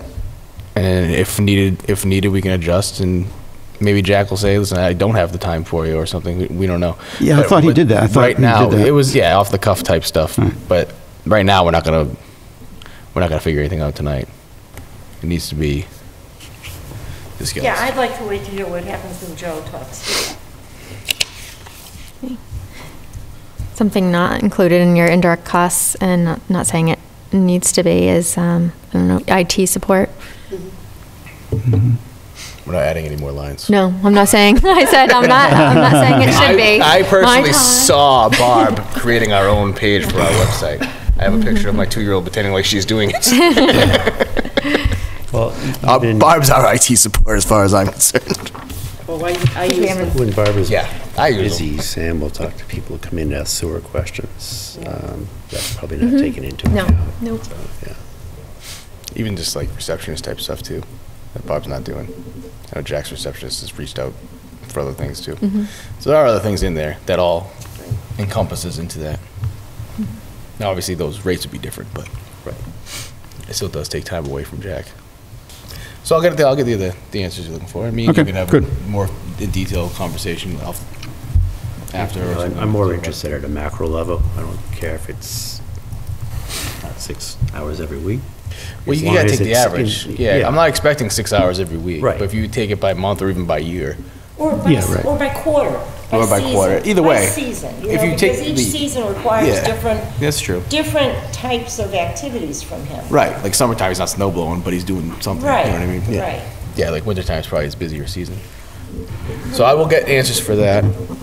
And One area that I would be interested in, how many hours he puts in, is planning, work plan. Because we keep pushing I&I. We can get much done, but we keep pushing it.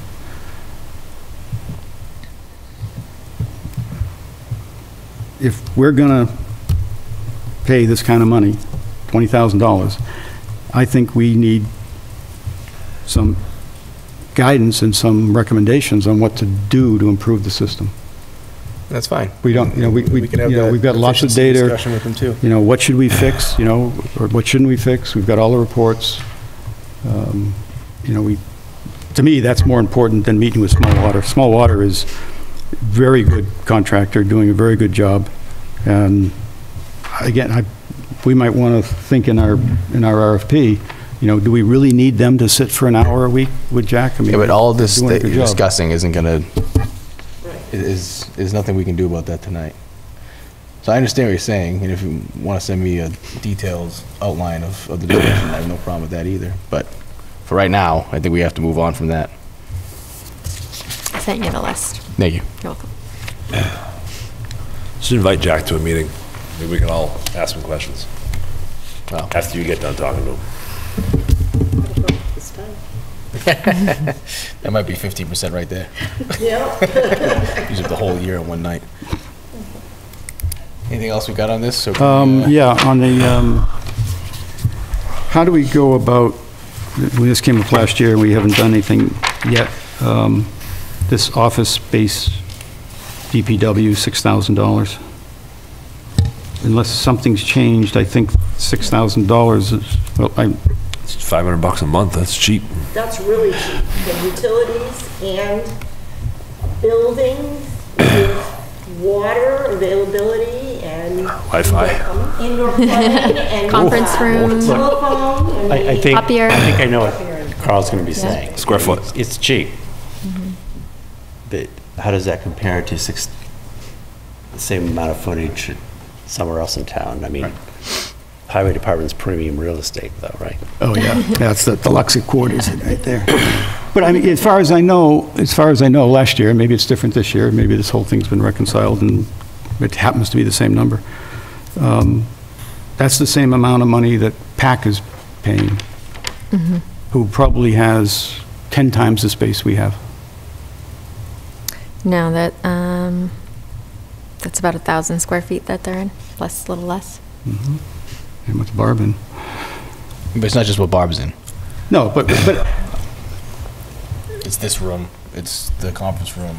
it should be proportional to something. It either should be based on cost, which would be very difficult, I'm sure, to determine what the cost per square foot is of town buildings. So I understand that. Or it should be proportional to other allocations. And the only other allocation, are there other people that get allocations between us and PAC? No. No. So it should be proportional and relative to. What else does she need besides an office? Barb? Yeah. And we get a piece of the conference room, we get a Oh, piece yeah, of the yeah. bathroom, we store our You're in this room right now. spares are So stored we're somewhere. using this room Yeah. once a month. Use of the copier. Yeah. Yeah, and a place for the public to Right. come in. Filing cabinets. Waiting room for the Cabinets public, where there's Pasio. there's chairs for the public to sit. Storage stuff, Right. just storage. With all those filing cabinets. in the Yeah, hallway. all those files, it's more than her office. Doors, aren't there? Yeah, so if PAC's, we said 1,000 square feet. Yes, yeah. So I think we're probably at 1,000 square feet too. I don't know that. I don't know what PAC's, I know that room PAC's in is probably 1,000 square feet, right? PAC has this space right here. Yeah, but we're using this space right here. Yeah, but they use the space too. I mean, I would like to know that our customers are paying proportionally the correct amount, not some arbitrary $6,000 that everybody pays.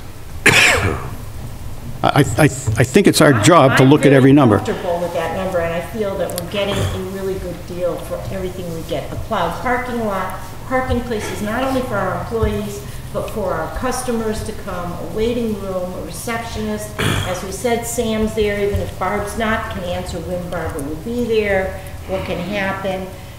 Restrooms, conference rooms, storage for the file cabinet. I think it's a very reasonable amount with heat and air conditioning in the summer, and I think it's. It may be- I'm very comfortable with that, and I don't see, and I also do not see the need to fuss over it. I think it's a really reasonable rate. I mean, I think it's a reasonable rate. I understand what you're saying, Carl. If you compared it foot for foot to what PAC's getting, it might be more, it might be less. But Right. PAC doesn't need a waiting room for the public to come in and ask questions and for contractors to come in. I mean, we have a totally different setup for that. And so we have parking places for contractors who have to come in and talk to Barb or Jack about the sewers that they're putting in, building people. I think we get a lot for our money, a lot. I think it's reasonable to have an expectation of parity. You might That's find all. that, you might find that we should be paying more. You might, and if that's what we should be doing, that's what we should be doing. It's an enterprise fund. It shouldn't be, it should be standing on its own. But one of the things that I heard you say, Carl, when we were dealing with the water department and asking them to help read the meters for us at a reasonable cost, is that our customers are their customers. Yes. And so there is some absolute, not every penny for what it is, because it's our customers and their customers. And I'd like to apply the same logic to this situation. They're all the people that are dealing with the town are also dealing with us. They're the people who need the same benefits. They need benefits from both. It's the same kind of situation. And this $6,000 is so reasonable. I don't know where we could get a place where we could get the parking lot and the services that we get now for that amount of money. And I just think it's an ineffective use of time to start going after something that's very reasonable to begin with. That's your opinion. You're entitled to it. I think it's reasonable to be in parity. I don't think it's at all, I'm missing something similar to a discussion about the water district. In the water district, we have the same customers. Here, our customers are only 800 residences out of 4,000, whatever, however many residences. So it's not the same people. These people are paying a portion for buildings and facilities that they're also paying for in their taxes. That's true. That's true. I see what you're saying. And PAC is affecting every townsperson, whereas sewer is not. Exactly. I get what you're saying now. I still don't know if I want to go after it, but I understand your point. Well, I just feel strongly that it's our job to manage the budget as best we can and get the most reasonable and fair situation for our customers. And I don't think anyone at this table disagrees with that I philosophy, don't believe so. Carl, but I just don't think that some of us think that this is an issue that requires looking into in order to obtain that, Because it's already very fair. it may be very low, but I don't know that it's fair yet. That's the whole point. I just don't know if it's fair. Yeah, well, how do you compare it? Yeah, how... You can take a look at PAC. But what do you do with Well, when you let's take a look PAC? at Square footage. the highway sewer department. PAC doesn't have people coming in from the outside. No, I understand that. applying. What, how do you even look at PAC? Like, what do you mean? You're gonna look at their square footage, You can look at and square then what? footage. Figure out how many people they service in town. No, just look at square footage. So that, then it's not But really. there's That's not comparable anyway. There's a lot of variables. There's so many different variables that. What? Well, the sewer enterprise fund is one thing, and then PAC gets. Where does PAC's funding come from? PEG for public education. I mean, that. government I mean, through you cable. want to, if you want to go there, I would argue that we should be much more diligent with these dollars, because these dollars come out of the pocket of our users. PAC dollars come from Comcast, From the users. who puts a tax on Right, so it's all a these direct users. pass-through from the users, so. So you just want to take PAC's square footage and our square Let's see if footage. it's at all equitable. So what do you put PAC at 1,000 square feet? About that. And you think that we have less than 1,000 square feet? And they don't have phone and printer and copiers. Who pays your internet? It's a wash. We don't pay it. It's gonna be at least $100-something a month. It's clear that Just the that's- printer. It's included, everything's rolled in. Right. In the cost. I just think that if you look at the square footage and what they're using and things like that, I think that you're right in line. Probably getting a better deal. I don't think so. It looks like a lot more square footage to me. You'll get your tape measure and go measure the conference room in Barb's office and the filing cabinets and 15% of Jack's office and how many hours we use this room And how many hours the and you have to compare it. I mean, it's a hard comparison to make. It's a hard comparison to make. And what about the cost of the building? The TC Passios is Yeah. a different operational cost than the DPW building. It's hard. I don't know how you'd get to what you're trying. I understand what you're trying to get to, and I think it's not a bad point. I just don't know how you would get there. Well, I think you can, but it takes work, and nobody seems to be interested in that, so let's move on. Not interested in work, but not just being offensive to everybody. If that's your MO to get your way. I'm not gonna, it's not my way. I'm trying to Well, you're trying not to get saying it that no fair. one's willing to do work on this commission. That's what you just said. Oh, I didn't say that. You just said it takes work that no one's willing to do. To find that out. I just told you you could get your tape measure and do it. So are you a part of that no one that's willing to do it? I'm just saying you know that you can't get this number. Like, there's no way. The study that you do, anybody can go do a different study and say, well, this is Right. what I Well, that's think. why I'm Because not it's all gonna go do it. opinion. So how come you can't get it? Yeah. Fine. All right, moving on to the next item. I appreciate it. So where are we, Barb? We're out of incorrects. We are at 56.8, still in the negative. I can go and do the work on making the usage correlate, the income correlate to the expense. I'm sorry to ask you to repeat, but we said 50. I have 5, 6, 825, 82, and I can also send you this. Okay, and we thought there was a potential of $26,000. Did you come up with $26,000? Oh, yeah. could be 26,000 if you do the first Oh, with that study. revenues. Maybe more. But that's too many variables too. We don't know yet. Right.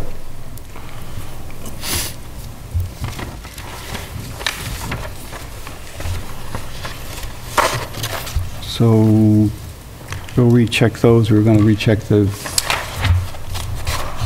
capacity reserve fund Yes. amount. Yep.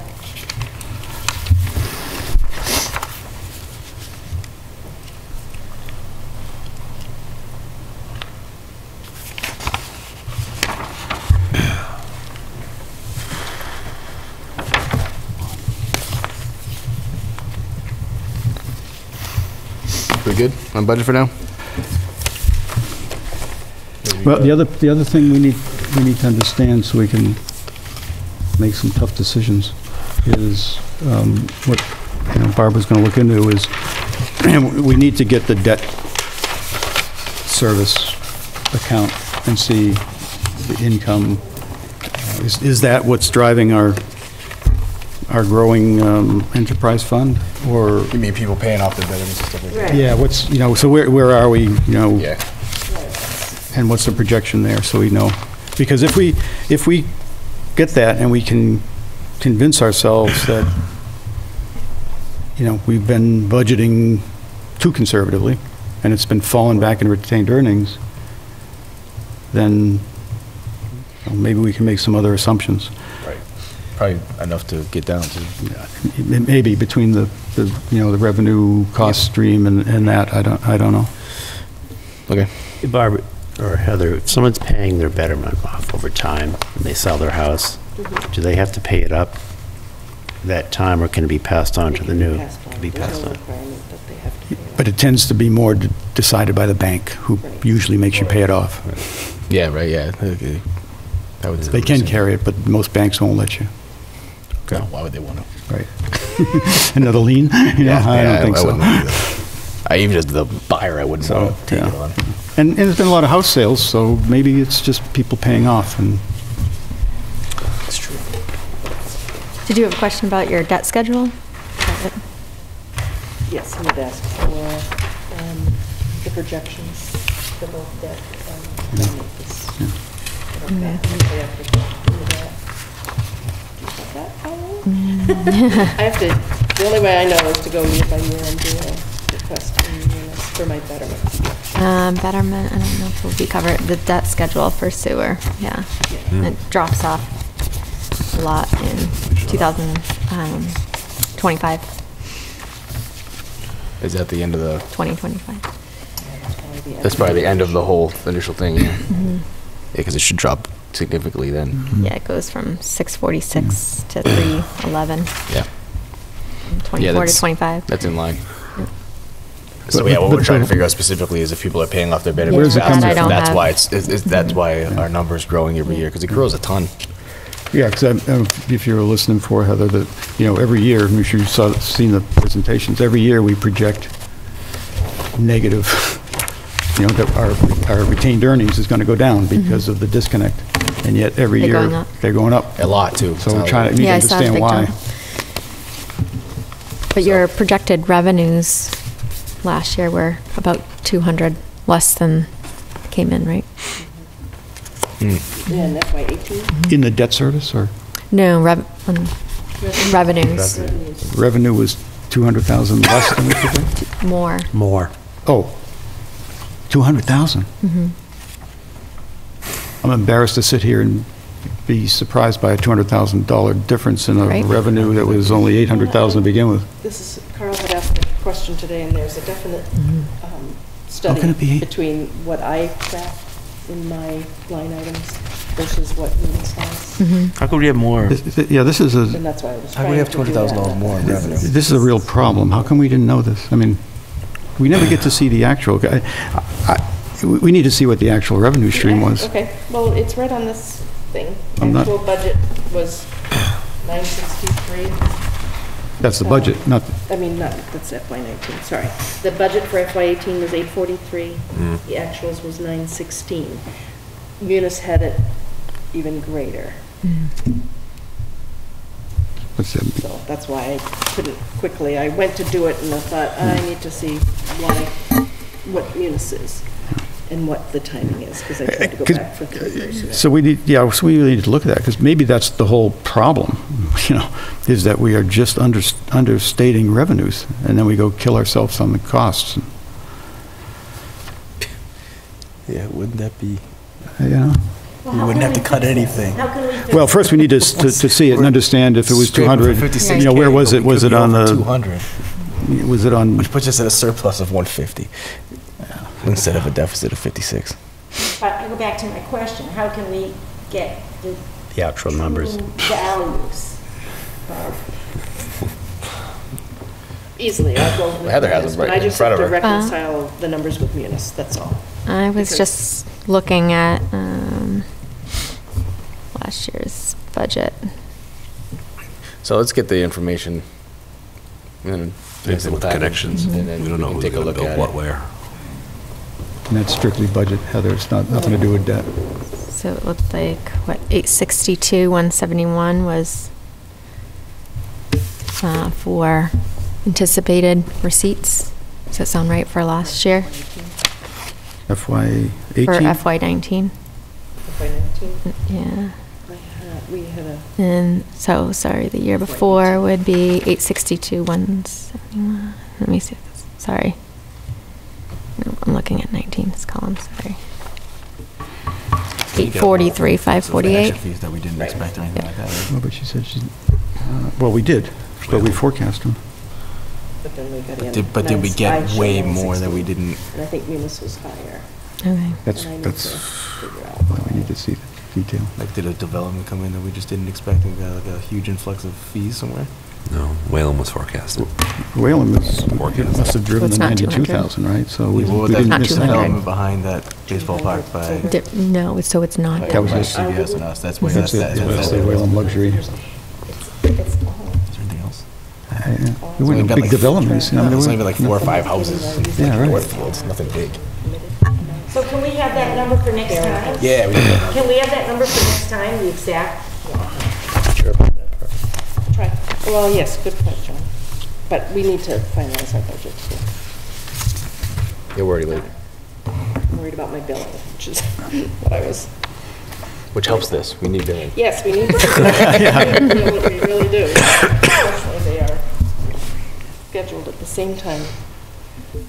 But I will wait. If Jack's not using his 6 hours this week, give him some of the billing. I'm gonna reconcile Munis to.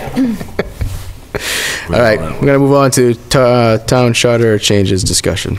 I actually don't have it. I should have it in front of me, but I don't have anything in front of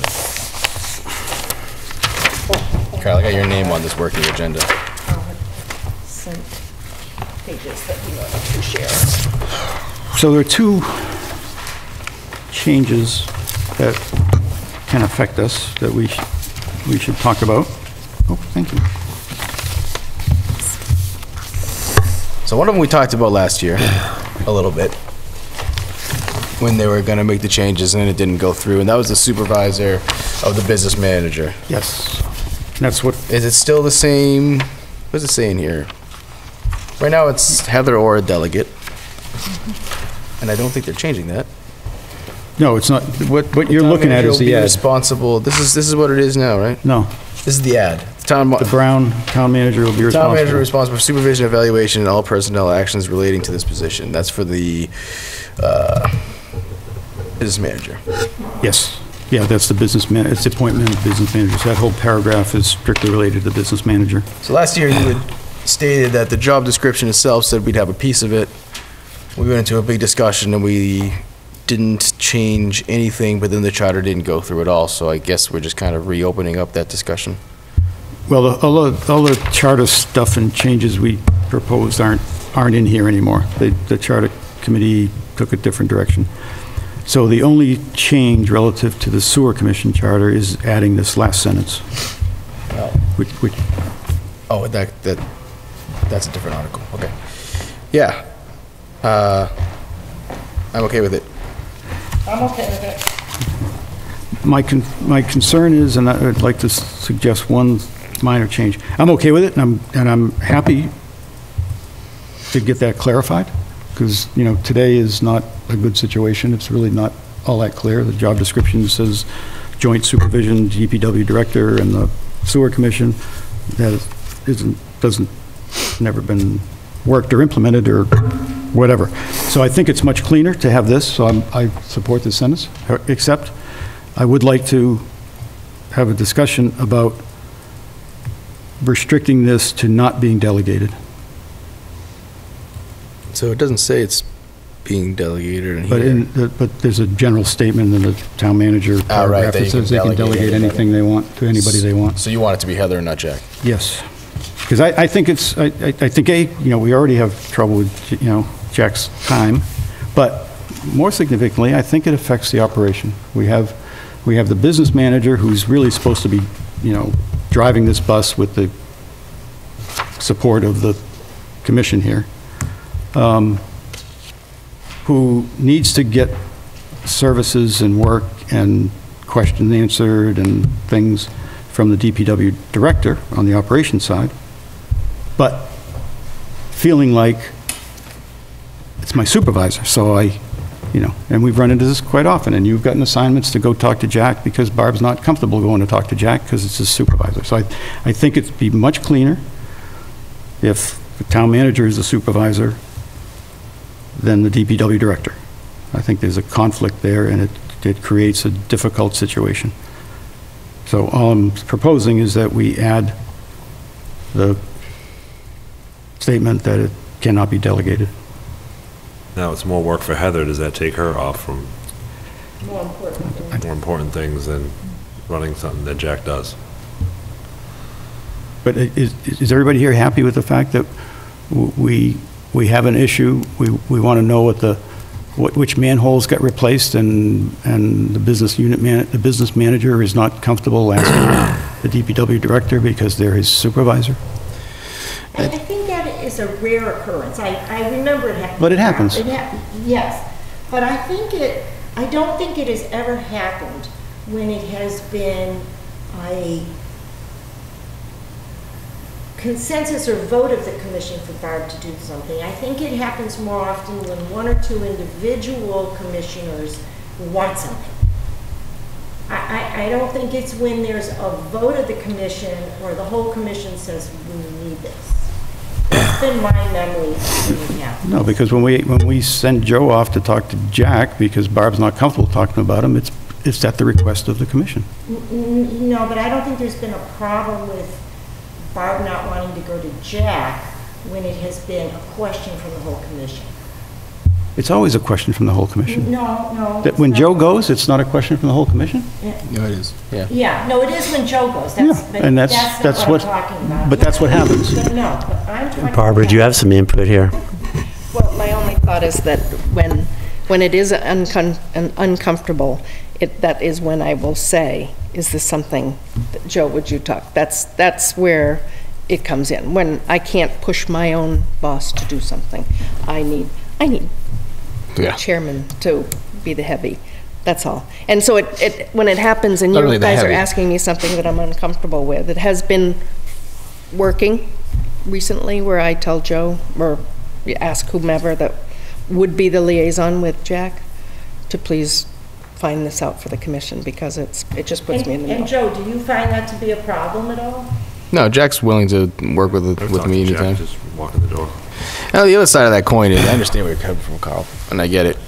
But the other side of it is like, do we get to tell Heather what she can do with her people? Well, we don't pay her. It's We not. pay Barb. Is it in our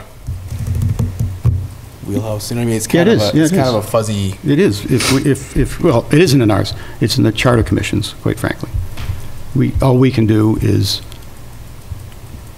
recommend, request, whatever from the charter Yeah, commission. what made them put this in here? That's kind of a I don't know. yeah.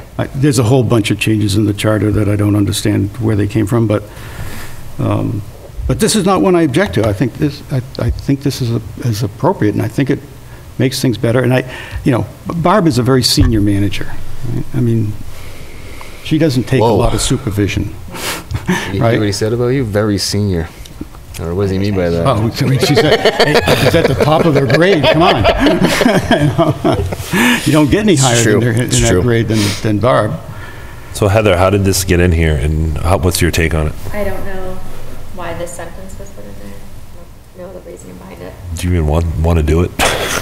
Well, I think, Yeah. It's just clarifying, and I agree with Carl that there's nothing wrong with the sentence being in there, because it's been an issue that has required discussion in the past. So the only thing that I differ with Carl from is I don't have a problem with Heather in her wise judgment delegating when she sees fit. And if she's supervising Barb, then Barb will be discussing with her any conflict of interest that Barb feels exists. And I deem Heather to be a responsible person who is quite capable of handling those discussions she has with Barb and coming up with a system that works. And I would put my faith in Heather to be able to handle that in whichever way she sees fit. I think Heather could handle it, but I think it's not quite fair to Barb. Barb already is sensitive to difficult issues with the DPW director because it's her supervisor. How do you think she's going to feel about going to Heather because there's a difficult issue with her supervisor? The same way we'd all feel about it. You wouldn't want to do it. No, but that's part of life. I mean, we can't X that out if people have problems with their bosses. There's nothing in a charter that's going to fix that. Not that a problem with the drawing, it's just, The position, not the person. Yes, I. yes. Right. Yes, and I believe that the position, that to have the DPW director, who is an integral part of this team, that provides service to the business manager, to have the business manager report to that person is not a good long-term solution. I don't think it's a good structure. Nothing to do with personalities. I think this is a normal result of the situation. right, and when the position first created, it was as a department head, and it was through experience of reporting directly to Carrie at the time, and going to department head meetings and realizing so often that I would have any issues that I might have was not something I could bring to Carrie or now Heather, but it was something I had to bring to Jack. It's some issue in the field, there's, issue with contractors. So Jack is overseeing the day-to-day, so it's hard to take him totally out of the equation. Why can't we just make you a department head We again? tried, well, right. That's what we thought we did. Yeah, also, right. But in the practicality of it, it wasn't working. I still needed to defer to Jack and not go to the town manager. Right. And that's why it kind of morphed back into, because Jack oversees all the public works, I need to go to him on many issues that I deal with. You used to be a department head, That was when so right, on an org chart, you were, equal and now in you're an org reporting chart. to Jack. I mean, I think in the interest of our customers, that Barb should be a level above where she is now. That she should be reporting to the town manager, and I think it's in the higher level that our business manager has, the more effective they're going to be able to be running this business. So I don't know why we wouldn't take this opportunity to clarify that and really to go back to where we thought we were on day one. That this is a very responsible position. This is not somebody that I think should be tucked underneath the DPW director who has to provide services and work cooperatively with the business manager. It creates a situation that is not optimum. I would like that to be more looked into more and researched on what other towns do, because my background, I'm familiar with sewer being a division under the Department of Public Works and reporting to Yeah. DPW director. Yeah. I don't know the different type of scenario and whether that works better or not. Yeah. But we don't have that situation here. We have an enterprise fund, and we have a commission, and we have a business manager. So it's not that same situation that other towns have that have. There we have super enterprise as well. Mhm. Enterprise. Reporting to Yeah. the director. I'm okay with the way it's been. I'm okay with it the way it is. Yeah. When is our final opportunity to put into this? The next public hearing is tomorrow. No, there's no. Is there a hearing tomorrow? Public, 13th, so next, Yeah. oh, next Wednesday? I'm sorry, the next meeting is the 13th, the public hearing is 8th of February. sounds right. You should know. I did know, but I can't remember. Yeah. I'll ask her. I'm okay with the way it is. It sounds like the majority of the commission's okay with the way it is. Yeah. I don't see it as being so broken that it needs to be fixed. I agree with Joe. And I know we can't base this on individuals and positions now, but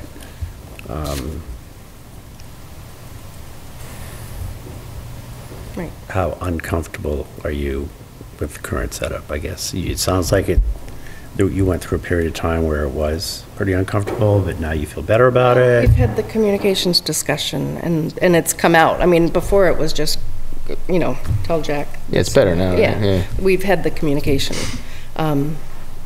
workshop and trying to work out the lines of communication. So it's better. It's still an odd hierarchy. I've always said it. It's odd. But I don't know the answer because it's a natural phenomenon for it to be all included as a public work. So it's just, so just keep lines of communication open.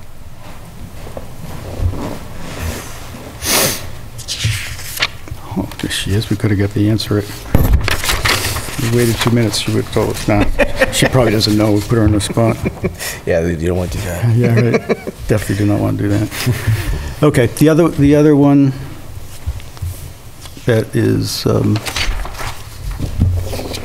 substantial, and I don't know where this came from, maybe Heather does, is the 4-2I. There we go, I. Yeah, so line 663. 668, yeah. So, and again, the brown is the changes, so if you mentally get rid of the brown except what's struck out, so what's struck out in brown is what it used to be, okay? So it's confusing as hell to me. So even though it's So brown. what is this section underneath? This falls This under is- which section? It's town manager. Town manager. Okay, so this is the actual town manager. Town manager. So I'll give you a minute to digest it and try to picture what it used to say.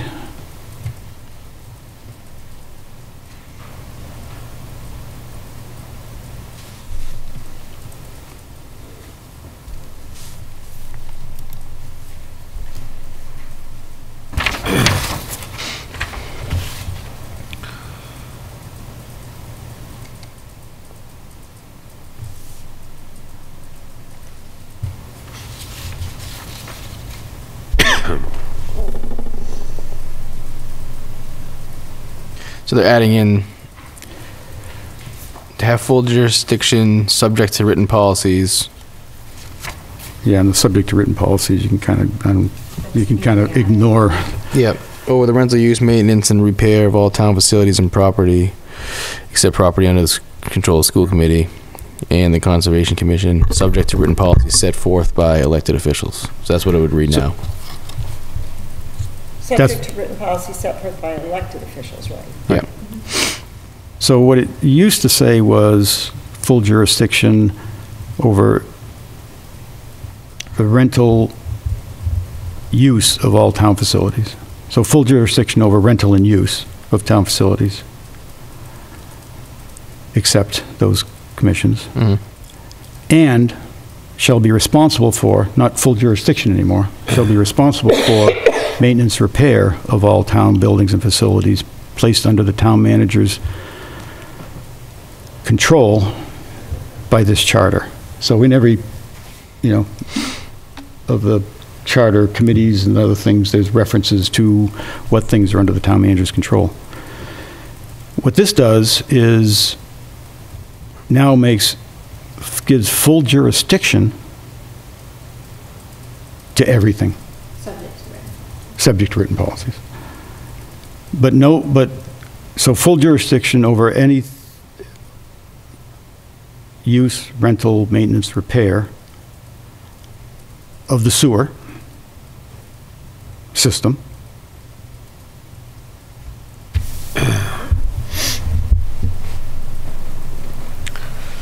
And I think that is, But then it says, subject to written policies set forth by elected officials. So therefore, we are the elected officials that set forth the policies that the town manager must follow. That's what it says. Subject to written policies set forth by the elected officials. The commissioners are the elected officials who will set forth all policies that the town manager must follow. yes, you could do that. And you could go start writing policies now that describe everything that we do. Yeah, so I was going to say, when we have to write a whole bunch of policies. You absolutely would. I mean, let's tear apart. To begin with, I wish that jurisdiction was defined in this document. It's not. Full jurisdiction means full authority. Full authority. Unless there's a policy that says you don't have the authority for this, you have full authority. For the use, Well, not necessarily, because you could have a policy that says, this is how this will be done. Yeah, but we don't. We don't. but we don't, and you're not going to write a policy for everything we're supposed to do. I think this completely, I'll cut to the chase for the sake of time. I think that this significantly changes the scope of the town manager's responsibility and our responsibility. It gives full jurisdiction, full authority to the town manager over the sewer system. The use, so who can connect, who can't connect. Don't we have policies on who can connect and who can't connect? Actually, the current language as it is, the charter stands now, it is full jurisdiction. The proposal is taking away something. Oh, good, help me with that, explain that to me. Because right now, the current wording is full jurisdiction. But it's only over use and rental. Yes. Use. And be responsible for. And responsible for. And you already have that in our charter, that you supervise repair, maintenance. But now, full jurisdiction for repair and maintenance means you have full authority. The town manager, and again, these shouldn't be personal because this should be for 20 years from now. Yeah. Well, don't tell me they're going to change it again in 10 years. Can't they go change something else? I have a question. Is the stuff in black what is there already? Yes. So And the stuff in brown that's got a line through it. So it already says to have full jurisdiction over the rental, use, Rental and use. Rental and use. Facilities and property, property, except for school. Right. and library and trust. conservation. So it already says to have full jurisdiction. Yeah, which I never was aware of in this paragraph. I think Carl's point is this is the time to adjust it. Right. And Not that it was good before. This is the time to make the adjustments that we see make sense for us. That would it make sense, Carl, if we added school committee, Yes. comma, sewer commission? Yes. Because you have the conservation commission Yeah. and the school committee right now. They got rid of the library Library, trustees. for some reason. I think sewer should be excluded because this statement will, I don't even think the town manager would want that. it's huge. It could be huge, and maybe you would see absolutely no change as long as Heather is in this job. But I don't know what the next town manager is. Who's doing all Gonna the be. changes? Like, why would you just like pick this? I don't know. Like, It hey, doesn't sound like you did this one either, Heather. 63, let's just change this for the heck of it. But it already said to give full. Input had to come I from know, like, somewhere. why, it's like, The change is making it, more restrictive by adding to subject to written policies. So it's saying, It the already town s- manager can't just, It already said that the town manager Right. had full Right. jurisdiction. Right. The policy could be broad enough. But this is the I time know. to Right. adjust. Exactly. Someone You already get a lot adjusted of it. chances to adjust it, so to Carl's point, yes, it already said to have full jurisdiction, but do we want to add sewer commission after school committee or after conservation commission? Well, have there been any problems with the town manager having full jurisdiction in the past over sewers? No, but we can't That's make not it the point, personal. yeah. We don't know what the future holds. It could be, say Heather finds a job somewhere else No, and but I'm not and talking goes somewhere about else. Heather. I'm talking Carrie or the person before. But that's Carrie. bringing people into it. You don't want to bring Right. people into it because you don't know what you're going to get next. Well, that's the position. Has the position ever had any issues with it? Yeah, but the position is a title, but the person in the position could, not that Heather would, but somebody could interpret it as different and then say, well, why do you even have a sewer commission if I have full jurisdiction over everything, blah, blah, blah. You know what I mean? I mean, I think the simplest thing is to add sewer commission. That's what I would suggest that. Sure. Does that change is there, the clause still about the day-to-day operation still exist? Yeah, there's no change in the, yeah, that's still there. Okay, so that's still there, Yeah. all right. Yeah, so the maintenance and things is already covered in our charter, that the supervision of maintenance repair, we didn't change that. They didn't change that in our charter. All righty. I don't think it hurts anyone if you add sewer commission in there. I don't think so either. I'd like to make a, Does it conflict with the maintenance? Because that's covered under town manager's responsibilities for day-to-day. yes. Day-to-day operation, care and maintenance. If you exclude sewer in that paragraph, then it's contradictory to No, it just says the that, day-to-day line. no, it just says this paragraph doesn't apply to the sewer. That paragraph doesn't apply to sewer, the full jurisdiction. It talks about maintenance.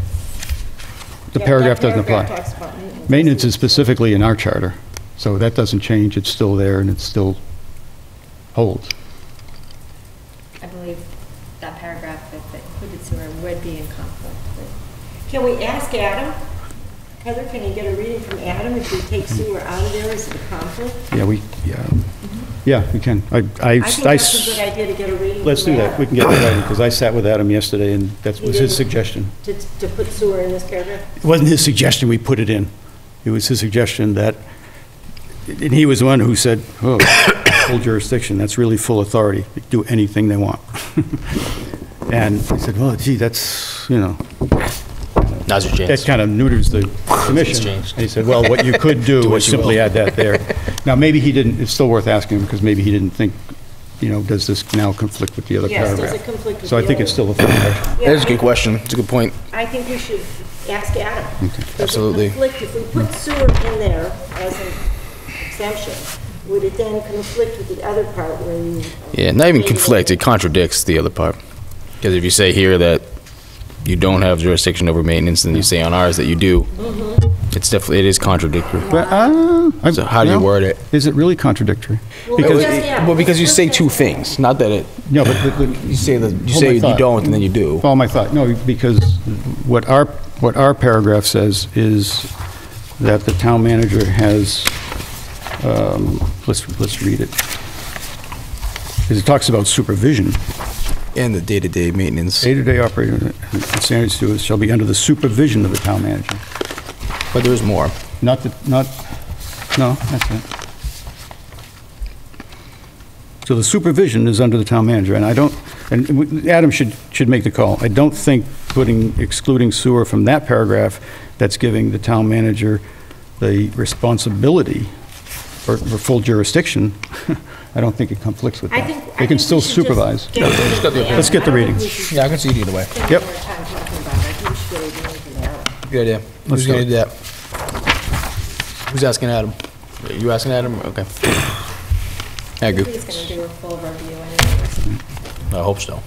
So I would, you know, just to move us along, I would like to make a motion that pending legal's ruling on whether that conflicts with the other paragraph, if it does not conflict with the other paragraph, that we would request of the Charter Review Committee that they add sewer to the exempted Do we have time to get a reading from Adam first? Because I don't know what he might say that might affect how I think about this. So I'd rather have the input from Adam first and then do the motion. And if Adam says there's no conflict, then we'll go with your motion. But I would like to see what Adam says, because it could make us think in different ways. But then the motion, the vote would be null and void because it's contingent upon Adam saying it doesn't conflict.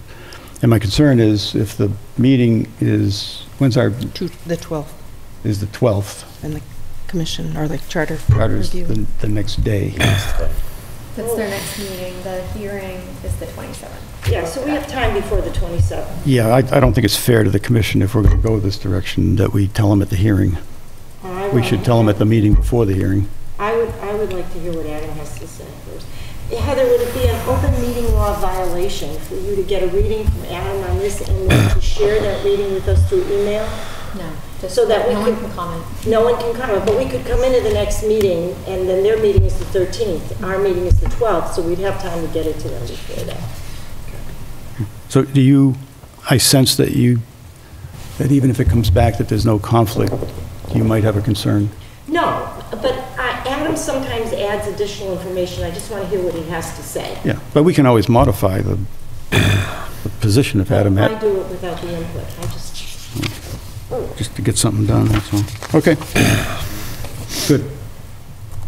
That was it. All right, I&I on the Elizabeth Street discussion.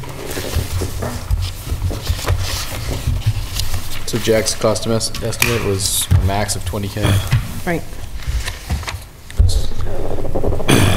So now it's my turn. there. So this thing is just I read it. wrong in at several levels. First, we need to find out what house this is connected to. As far as I know, and maybe I'm wrong, but we need to have the discussion. As far as I know, Weston Sampson identified at this, what do you call them, lateral, that there was an excess of water coming in, our connection.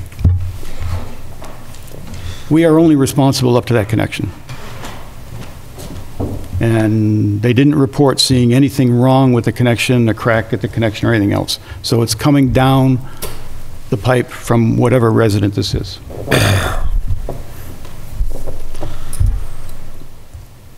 If that's the case, the resident is responsible for the repair and for all the costs. But per council, that was something that would come about by court, actually. I haven't, can you forward me whatever council's opinion was? Because I haven't seen anything from council on this. Didn't We we? talked about this the meeting you weren't at, Yeah. Carl. Was- But is there a written thing from council? Because the concern I have is, what's being proposed is we go spend $20,000, $18,000 with the expectation that we're going to get it from the resident, and this thing, and go to court, and end up never getting the money. That was more what Right. Adam's point was. You're that- never going to get the money. Right. You're going to get a lien on the property. How's Right. that going to help our ratepayers? Right. So I don't think we should go anywhere until we understand what residence it is, and with some high confidence that it's not our connection. And I would hope if they did a good Cameron, they know that now. Didn't we have a discussion that it was going to cost more money Yep. to To find find out who it was and try and get them Yeah. to pay than it was to just fix it? Yep. I seem to have a clear memory of we. That was- Yeah, you weren't at that meeting, Carl. I watched it, though. I watched it. And but the result was, I thought, was that Jack and Weston Sampson were going to put their head together, get their tape measure, look at the drawings, Right. and see if it couldn't become clear, based on just a review, which house it is. I mean, there's only one connection per house. I mean, I think it's the whole going on the property. no, you don't go on the Well, property. town council said it's I think it's cheaper just to go in there and fix it. Then to investigate, That's finding what- out who we might, and I'm emphasizing the word might, ever get any money back from. I mean, we can try both. I'd like to see this in writing, because I don't understand why we got to go on the property. It could be perimeter drains, could be French drain, who knows? It doesn't matter what it is. Gutters tied in. It doesn't matter what it is. You're not going to find it by scoping a pipe. No, I'm not talking about scoping, but I'm trying about finding out what property it is. And then what? And then going to that property and using our, whatever powers we have under our regulations to get the property owner to fix it. I think that's where. You're never going to get your money back. Why do you want to go spend $18,000 of our people's money to go fix somebody's problem? And you can't, and how are you going to get on the property? I mean, you can't fix it if it's on the property. So it's maybe a pipe dream to even go fix it, because we don't know which property it is to begin with. So in my mind, that's all crazy. You know, liens aren't going to do our people any good. But if we could find out who the property owner is, because they were supposed to change their pipes when this went in, right? And maybe they didn't, and maybe it is their responsibility. And I don't know if to talk to council about what powers we have to force somebody to fix their plumbing. I got to believe we've got some powers. I mean, We really don't. It's a matter of the courts do. We would do the Fix work it? and then assess. No, we don't do the work. I'm saying, what powers do we have to tell them, That they you've have got to a do leak, work. you're dumping, you've got an illicit discharge coming into our sewer system, and you need to fix it, or we're going to disconnect you. And we do Jack- have the power to disconnect. Jack had a further conversation with Pat about it. Of the 3 laterals that must be repaired from the inside out. So Jack's plan to dig it up, it's something with the manholes. He's not even sure that it is on the property anymore. Believes it's at the stub and the manholes. And he keeps going like this and explaining what's going on, but they really need to dig into it and find it. But I'm not sure it's actually even on the properties. Well, let's He's been take a talking different, with Pat about it. let's take a different tack completely. The reported leak is 1,400 gallons a day, right? If you go in there and spend, what was the number, 18?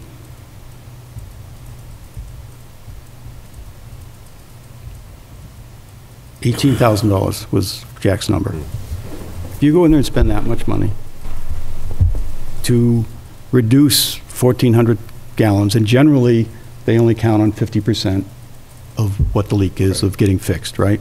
But let's use the whole 1,400, because it's a clear leak, you fix it, it's all fixed.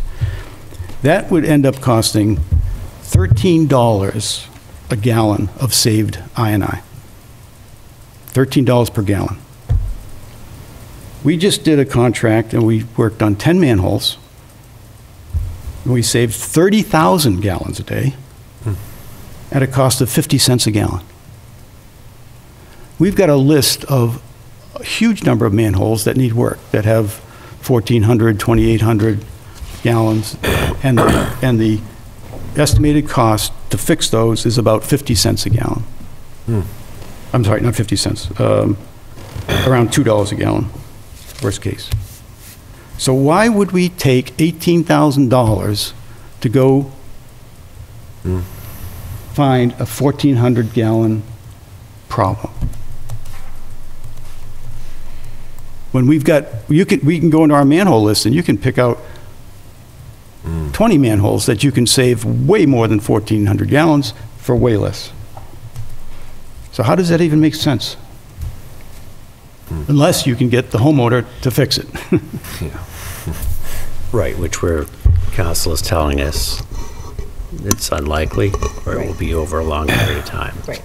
We gotta It costs get that more opinion. money to try and get them to Yeah, do that's- it than it would be to fix it, is what the report that we got back at the meeting. Was council asked if we can stop sewer service if we know that there's illicit discharge? Not in that term. How do you stop sewer service? You can do it. I mean, I've talked to people in other towns, you do. How do you do it? You go down to you go back down to thing, and you, You're still gonna You dig up the terminate it. street and improve it, I would imagine, Yeah. before we would go to that. Which would cost a ton of money. I think it's the accountability is what's gonna cost them.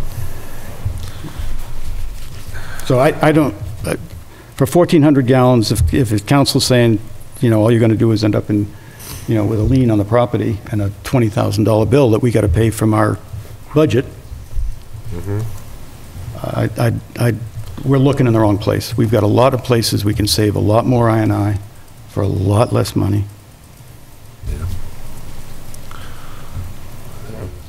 And if I'm wrong, then Weston Sampson, Jack, somebody can show me where it's wrong, but we shouldn't be paying more than a couple dollars a gallon for getting rid of I&I. And even that becomes questionable, to tell you the truth, of how long it takes, to your point, to pay that back.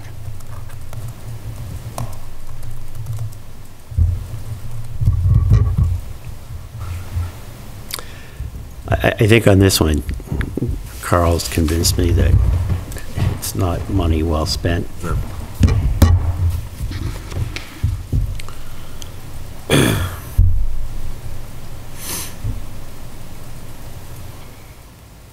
If we've got extra money in this year's budget, then we should go, you know, go through and pick out a few, you know, more lucrative, higher payback repairs we could do. Jack's proposing one. He did, when we were jetting down by Emerald Place in the past summer, they opened up a manhole in the Whalum Rotary and found a flow. And so he's pursuing with Pat to get that cementitious lining of a manhole. So that is one. Yeah, And he good. thinks it's a lot of water Yeah, coming in, so good. he is pursuing that. Great. That's good work. I mean, what we need to do is we find things that are a lot of payback, you know, on a bang for our buck. I suggest that we just bypass Elizabeth Street right now and wait to see if we hear any more information on it. I'm good with that. I can ask Jack for other, I agree. possibly other areas in town that he may know about. Yeah. Well, we spent a lot of money on that manhole report. I mean, it's a matter of going there and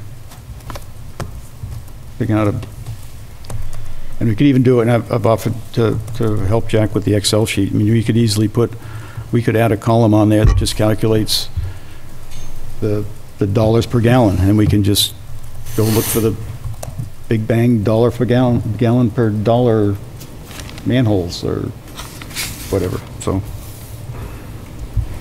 Yeah, you can pass that on to him. I'd be happy to do that. All right. I actually have to leave. I was just gonna say, So I'm not moving. I'm not moving Now on. it's 9:26 and Yeah. 9:30 hours. Okay, can I'll hand out what the latest RFP possibility for Swiss, and I'll put it on the next agenda, but it's at least hard copy that you can read a little easier. And let me see if there's anything, I think I do. One, two. Could we, if it takes 2 minutes, could we just take 2 minutes on this maintenance plan RFP? I know Barb and Heather have put a lot of work into it. You guys do whatever you Maintenance want. plan or the third party? Yeah, I'm done it. Not the maintenance plan, I'm sorry. IFQ, the RFQ for, Nothing in our discussions take 2 minutes, so. No, I the- think next time. What is this? even on the agenda. So the other one not on the agenda, Barb? Oh, it's one for inflow infiltration Right. evaluation. nope. well, we know Guess we'll leave it. 9:30. Okay, I guess I'm making a motion to adjourn. okay. Second. Third. All there? Aye. Many others? No, Carl said no. Okay. Everybody keep warm over the next few days. Yeah,